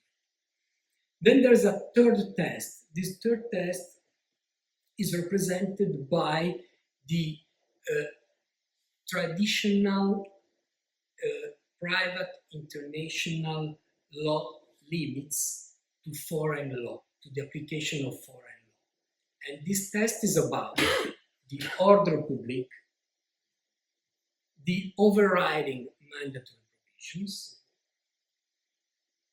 and the mandatory provisions of the forum. This is something that is not so familiar with private international law, but it is pursuant to the legal scholarship that talked about the Rome I regulation, where it is said that in case 2 Italian parties wish to enter into a contract governed by a foreign law, they are allowed to do so, but the application of a foreign law cannot be a means of deviating from mandatory provisions of the forum. Therefore, we can apply French law to an Italian contract, but our mandatory provisions shall be, in any case, applied. The mandatory provisions are provided by, the limit concerning the mandatory provision is provided by Article 15 of the Convention. And this article is crucial for our analysis because there are several judge decisions in which Article 15 and Article 15 are overlapped. In situation in which we should apply Article 15 of the Convention, it has been applied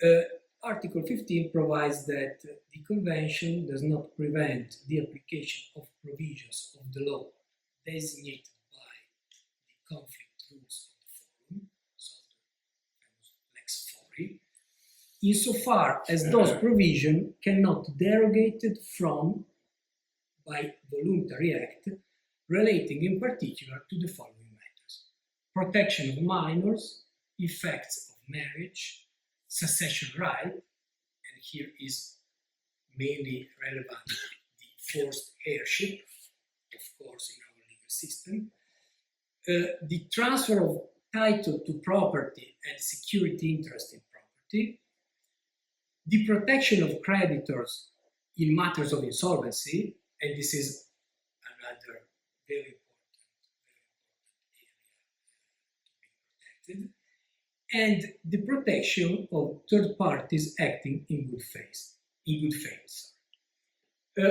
We know, because legal scholarship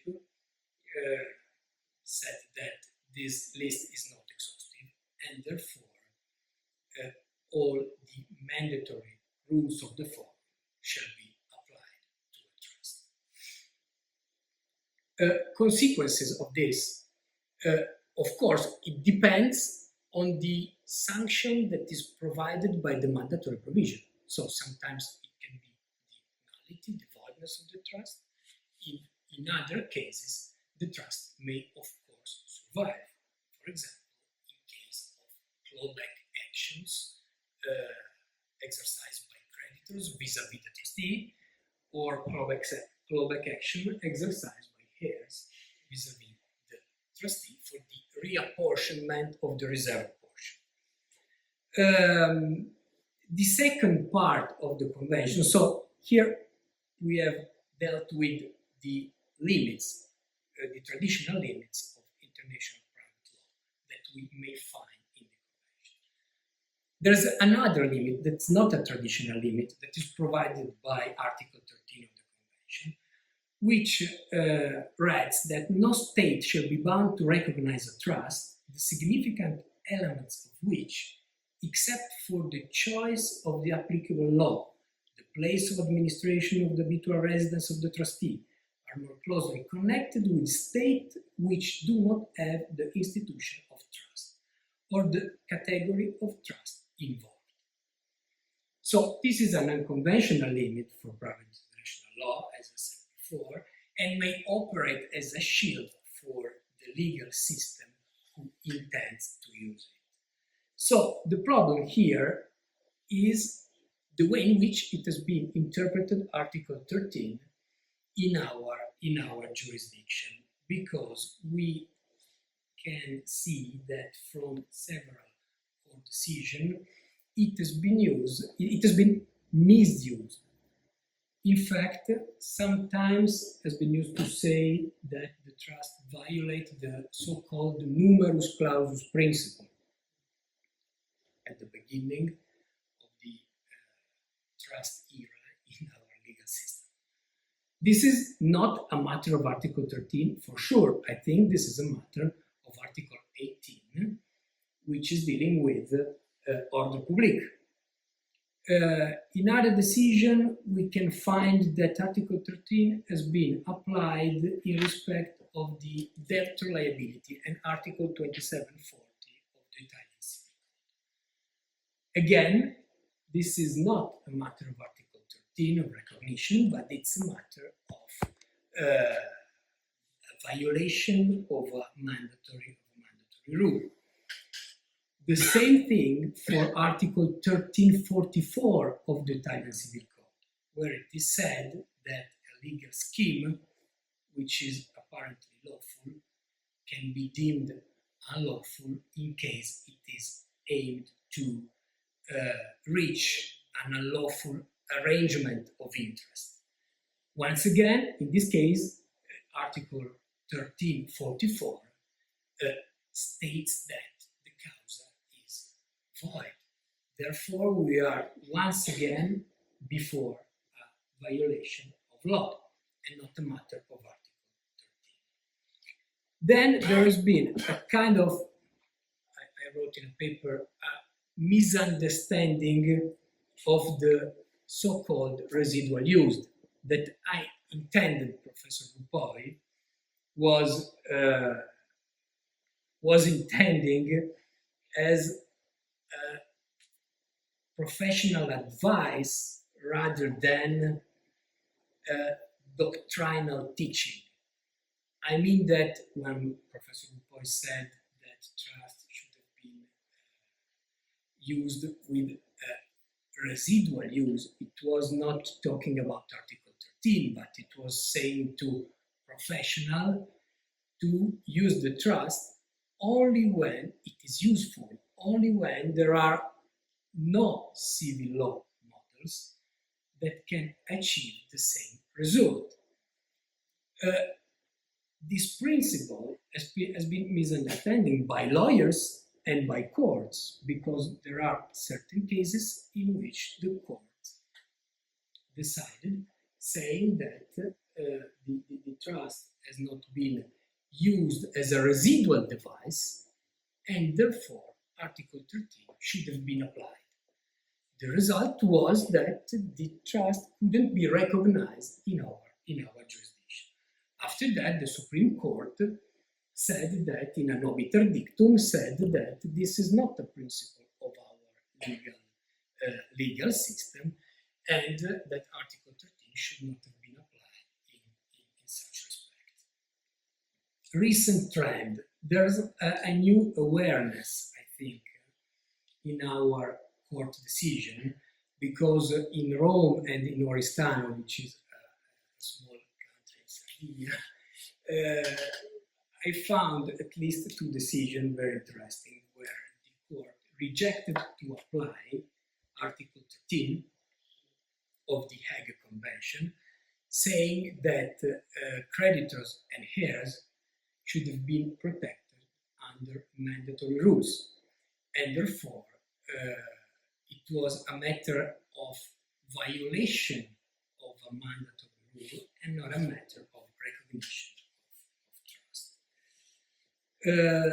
So the final question is there a residual room for Article 13 in our jurisdiction? Probably yes, but in few cases. This is due to the fact that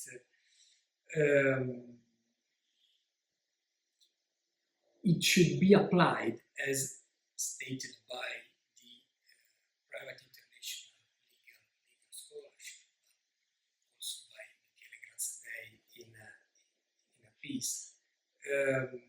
It should be applied when the foreign law has been chosen with the sole aim of abusively removing the situation in respect of which the trust operates from the law that would be applicable to it, under the normal functioning of the rules of private international law. These are the well-known trusts with repugnant effects, and are trusts that are apparently licit, but they are aimed at bypassing certain fundamental mechanisms of our jurisdiction. This Article 13 has been used in this way at the beginning of the trust era in our jurisdiction, in our legal system, when, for example, it was difficult to understand who were the persons to be brought before a court in case of clawback actions. But now, I mean, the development of our legal system shows us that we are able to understand who are the persons that should be brought before a court in these cases. Therefore, probably there are only few cases right now in which Article 13 would be applied. And one of them, it could be, for example, a trust for the winding up of certain assets, strategic assets of a company in a financial crisis. In this case, there has been, for example, the trust instrument could provide certain rules under which the trustee de facto is not obliged to do anything. So in this case, there's no reason to remove the situation from the Italian jurisdiction, I mean, not from Italian jurisdiction, but from Italian law, in favor of the law chosen by the settler. After all, if I'm right, Switzerland, when ratified the convention, did not implement Article 13, because this was one of the choices that state made. Thank you very much. I would leave the floor to Professor DMITRY DOZHDEV, who is a scholar in civil law and Roman law, and he is a very old acquaintance of our university and one of the most distinguished private law scholars in Russia. So we asked him to make his own reflections and to give a few concluding remarks about what happened this afternoon. Thank you, Thank you so much, Luda. It was a great honor for me to sit along to Professor Lupoi, whose book inspired my teaching at the Moscow School. For 25 years I taught property and trust there. And this book was first to explain me that the trust is not about the division of property. It's vice versa. It's about two different persons owning one and the same property on the competing basis. So the conflict finally, according to Lupoi, should be resolved applying the idea of office advanced by Tony Honore on the basis of the teaching on Max Weber's teaching on Amt, office, Amt in German. And in Roman law it would be officium, the same thing, which reduces the status of holder, of asset holder, of trustee in our case, and that gives an absolute effect on others. And that explains why the proprietary vision of trust is so popular, while in fact trust is a personal relationship as equity ex personam, and it is nothing more than an obligation, a competence to enforce the trust instruments in the court of equity against a concrete person, which is trustee. So all these proprietary effects, which has been in fact so successful, as Professor says today, but in fact at the same time marks total unsuccess of the traditional English model. And traditional English model is very instructive, in fact, because it is based on three things. First, it is total definite alienation. The act of installment of the settlement of trust is an act of alienation. Definite alienation. Settler should not interfere anymore in trust. So Hungarian solution is not solution, it's just a total disaster for trust. Moldavian solution is not solution, it is total refusal of trust. Second is separation. Separation is what trust is about. That is the problem. To create another patrimony for the same person. That is problem.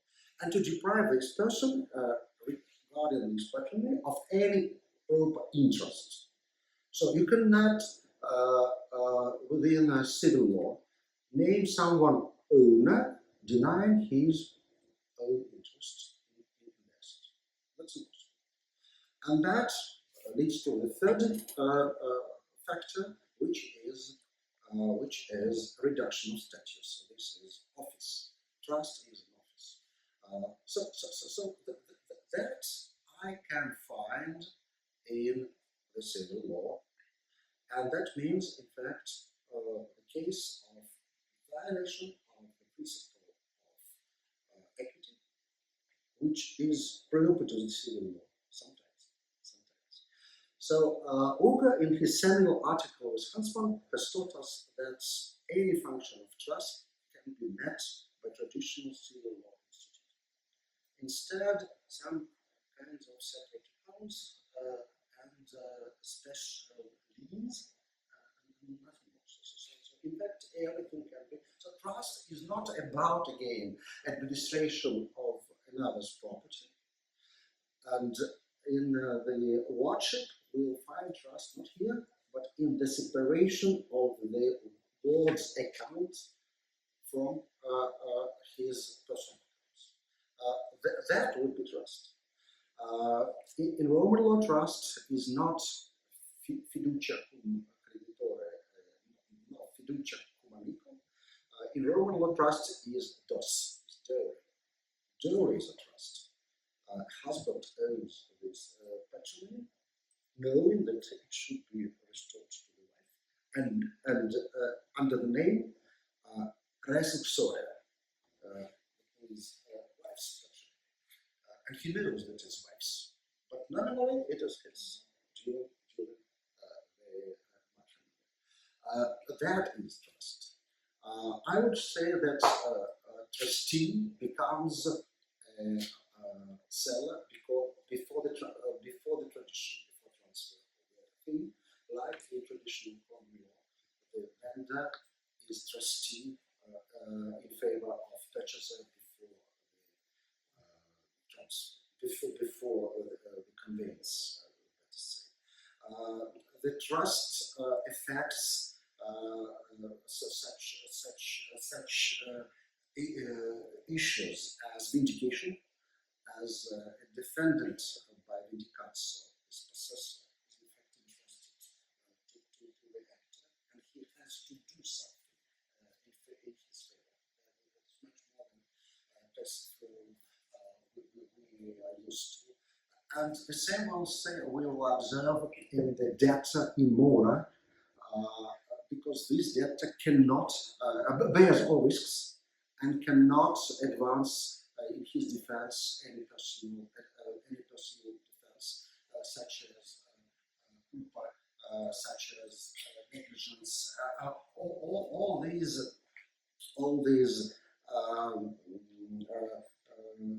not privileges, but just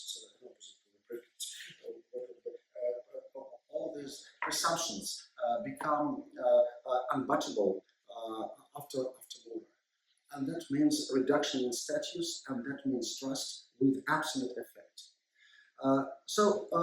When, if you would ask me if Russia has got trust institute, I would say positive. Indicated at special accounts, we have introduced in 2013, anticipating the reform of the code. So there was reform of the code, and all these ideas entered our heads, but there are some groups of pressure, how to say, against whom our center is fighting for 30 years, just protecting the code from all these lobbies. So they pushed forward escrow and so-called nominal account, and the two institutions entered into force before they had been adopted within the civil code, like a separate law, and then with the same wording, word by word, reproduced in the code with the new law that repeated the other law in 2018. So twice the same law has been adopted in Russia, just because it is really very popular and very successful. So what is it about? It is about the accounts of ward tutor, the accounts of notary, the accounts of bailiff service, the accounts of agents, public agencies acting, and so on. So they are numerous. In fact, there are a lot of other legislation, and not only legislation, but normative acts. So in some there will be 10 kinds of special accounts where the principle of separation is advanced and protected and followed even by the law of execution. So bailiff cannot attack these assets that are separated on a special fund. So the situation similar very much to the Dutch one, where there are no trusts, but the special accounts of notary and other public officers has been long ago known and is really well protected. This is trust. So it is on mine account, it is mine, and at the same time it is not mine, and it is separated and protected in bankruptcy. And in Russia, mind please, there are no set-off in bankruptcy. The only jurisdiction. So my intention for today was to compare this situation to quiz-closed trust, which is not trust at all, but which is responsible at the same time for the success of trust worldwide. So what is it about? It is about privilege that one investor, in fact one creditor, has against other creditors on the by no one known basis. So the story was that one company, deeply indebted to Barclay Bank, borrowed money from one client of Barclay's bank to pay dividends to its shareholders. And the case, and when the company did not pay dividends and went bankrupt, and Barclay effectuated set-off against his debts with this company. So Barclay lost nothing, investor lost everything, and the creditors received what remained. That means nothing in bankruptcy, as it always in bankruptcy. So they were really affected, and they. But the suit was brought by the lender, quiz-closed investment, and the case reached the House of Lords, and there Lord Wilberforce advanced a new kind of trust, which cannot be recognized by no means, as it violates all principles of trust. It is called quiz-closed trust, and here we observe one very special phenomenon, which is common in all countries and all jurisdictions, I say, but which is really striking in common law trusts. So once their lordships has advanced some decision, everyone tries to explain it instead of criticize, instead of understand that it was badly decided. So the one person, the critics came immediately. It was future Lord Millet, who said there could not be such trust. In 1985, he himself, as Lord, decided another case, Twin Sacra. He published an article on that, and in 2002, he, as a Lord, himself decided a similar case, Twin Sacra, and he decided it in the same way, giving privilege to a lender instead of ignoring the rights of other creditors. But he advanced another explanation of this trust. He said that trust is impossible without beneficiary interest, and this beneficiary interest cannot rest in a lender, cannot rest in borrower, cannot rest in the purpose, so it should rest nowhere. It should be in suspense. So it was Lord Millet to invent, second time, unknown trust, type of trust, and to reproduce it in his own decision now in 2002. In 2010 came critics. One was Chambers, very known specialist, and the other was Smolansky from Melbourne University. Both said, Chambers said there was trust, but that trust was only resulting trust after the purpose has not been achieved and became impossible to achieve. And Lord Millet replied that it's impossible to be resulting trust, as the beneficiary interest never was taken from the lender. Okay, Smolansky said there was no trust at all. It was simple loan, and I think it was a loan. And you cannot, in fact, give privilege to one purpose and to one lender instead of other creditors and call it trust. Trust becomes an instrument just of violation of public order and of parity of creditors, and moreover of formal equality which defines civil. Trust is impossible for civil law purposes just because of that. But if you once find this rationale for ratio, for backing such an interest, then the trust would be, yes, the best instrument to achieve. It is in mode, it is very progressive, understandable to anyone. Thank you to your contribution. And so, when you call it special accounts, you do not say trust, but in fact it is.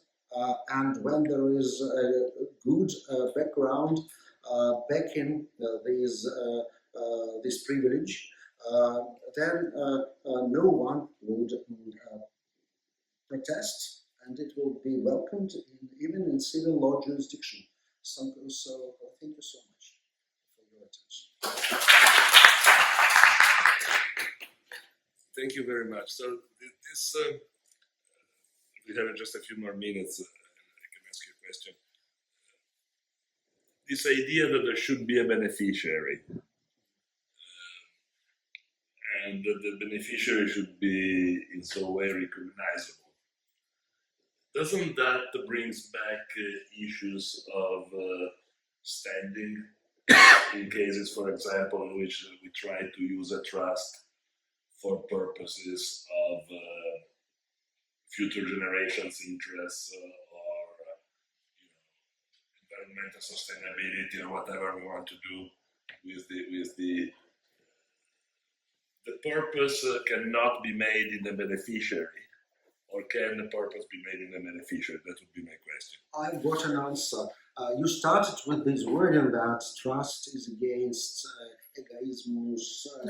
egoism in law and all that. It is really based on trust.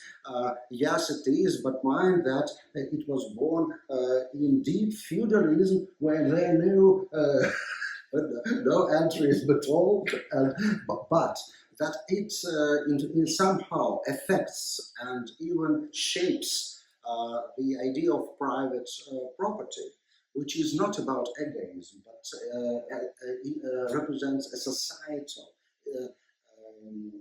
setting by its very structure, but it's very full. It is a social institution which is responsible for formal equality and not for egoism, in fact. I would say yes.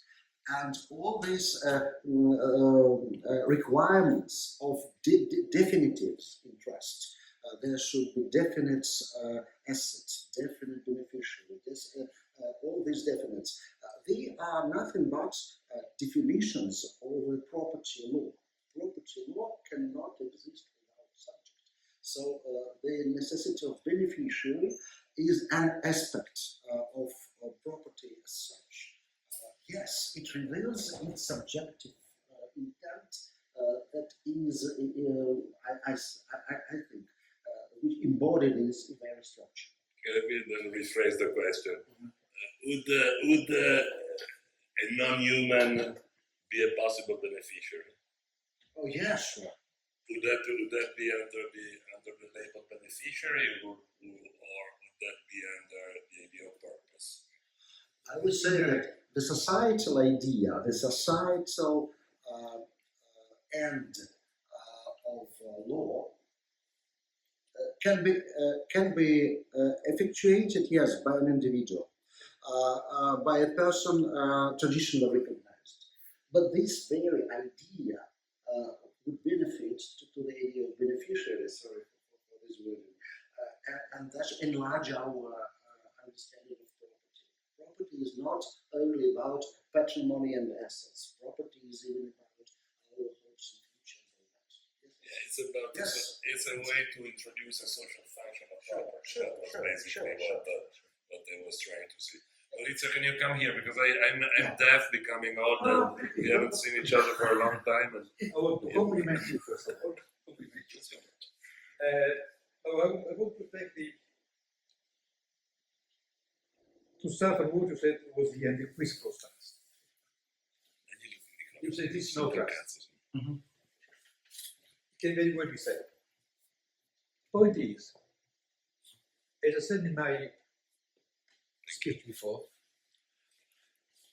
trust law is incoherent.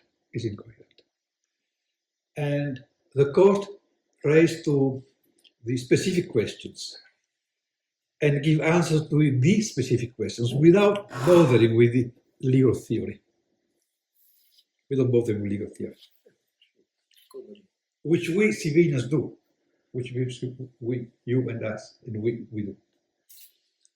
Now, what lessons can we take from the English trust law? What lessons can we take from it?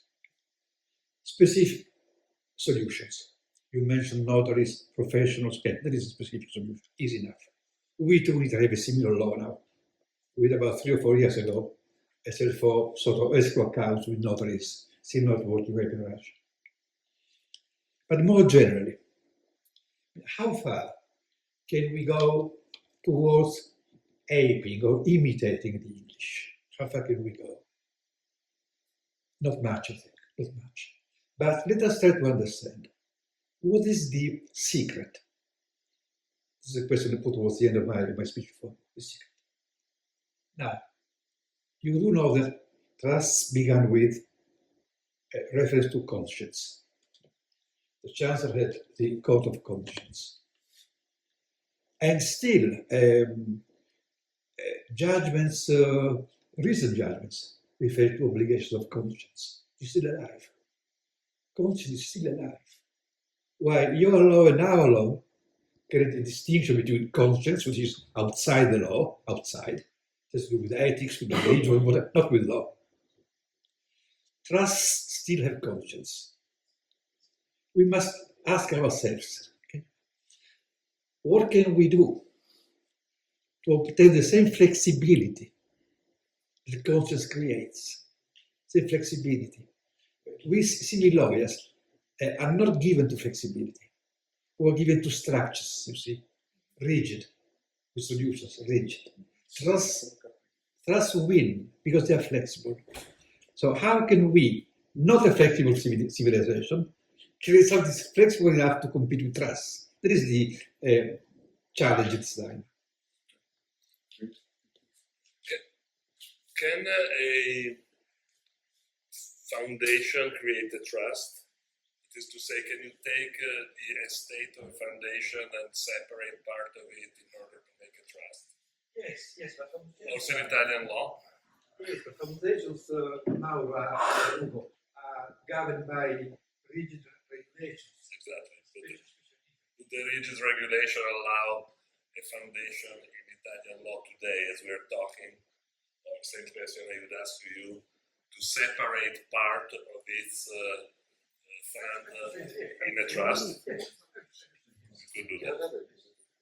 There is a book I was reading recently, even before then, thanks to all the speakers and the people who are present. And in that book, which was more like a gift, Adam Grant, in a particular page, said, after the centuries that have come to being,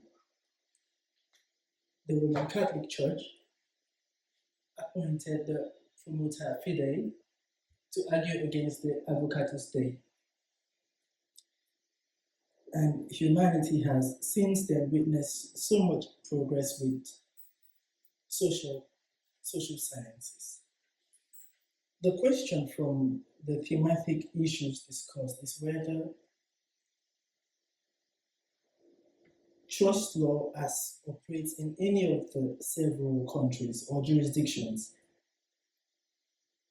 can be applicable looking forward to Bitcoin, cryptocurrency, tech. Thank you for listening. I mean, you can, the point is you can shortcut trust through cryptocurrency or through the all the kind of new structure you said. But that is a problem not only of trust. It's a problem that you can obtain certain kind of arrangements without the need of the law to sustain it. And therefore you do it anyway, but you are in the shadow of the law. I don't think it has to do with whether trust is capable to control those kind of structures. It stays in the penumbra of the law in a way, somewhere else. I'm not saying it's not important that it goes somewhere else, and it depends how much goes somewhere else, but it's still somewhere else. Is there any more questions or thoughts? Then in this case, I really thank everybody for this afternoon. Thank you for being with us.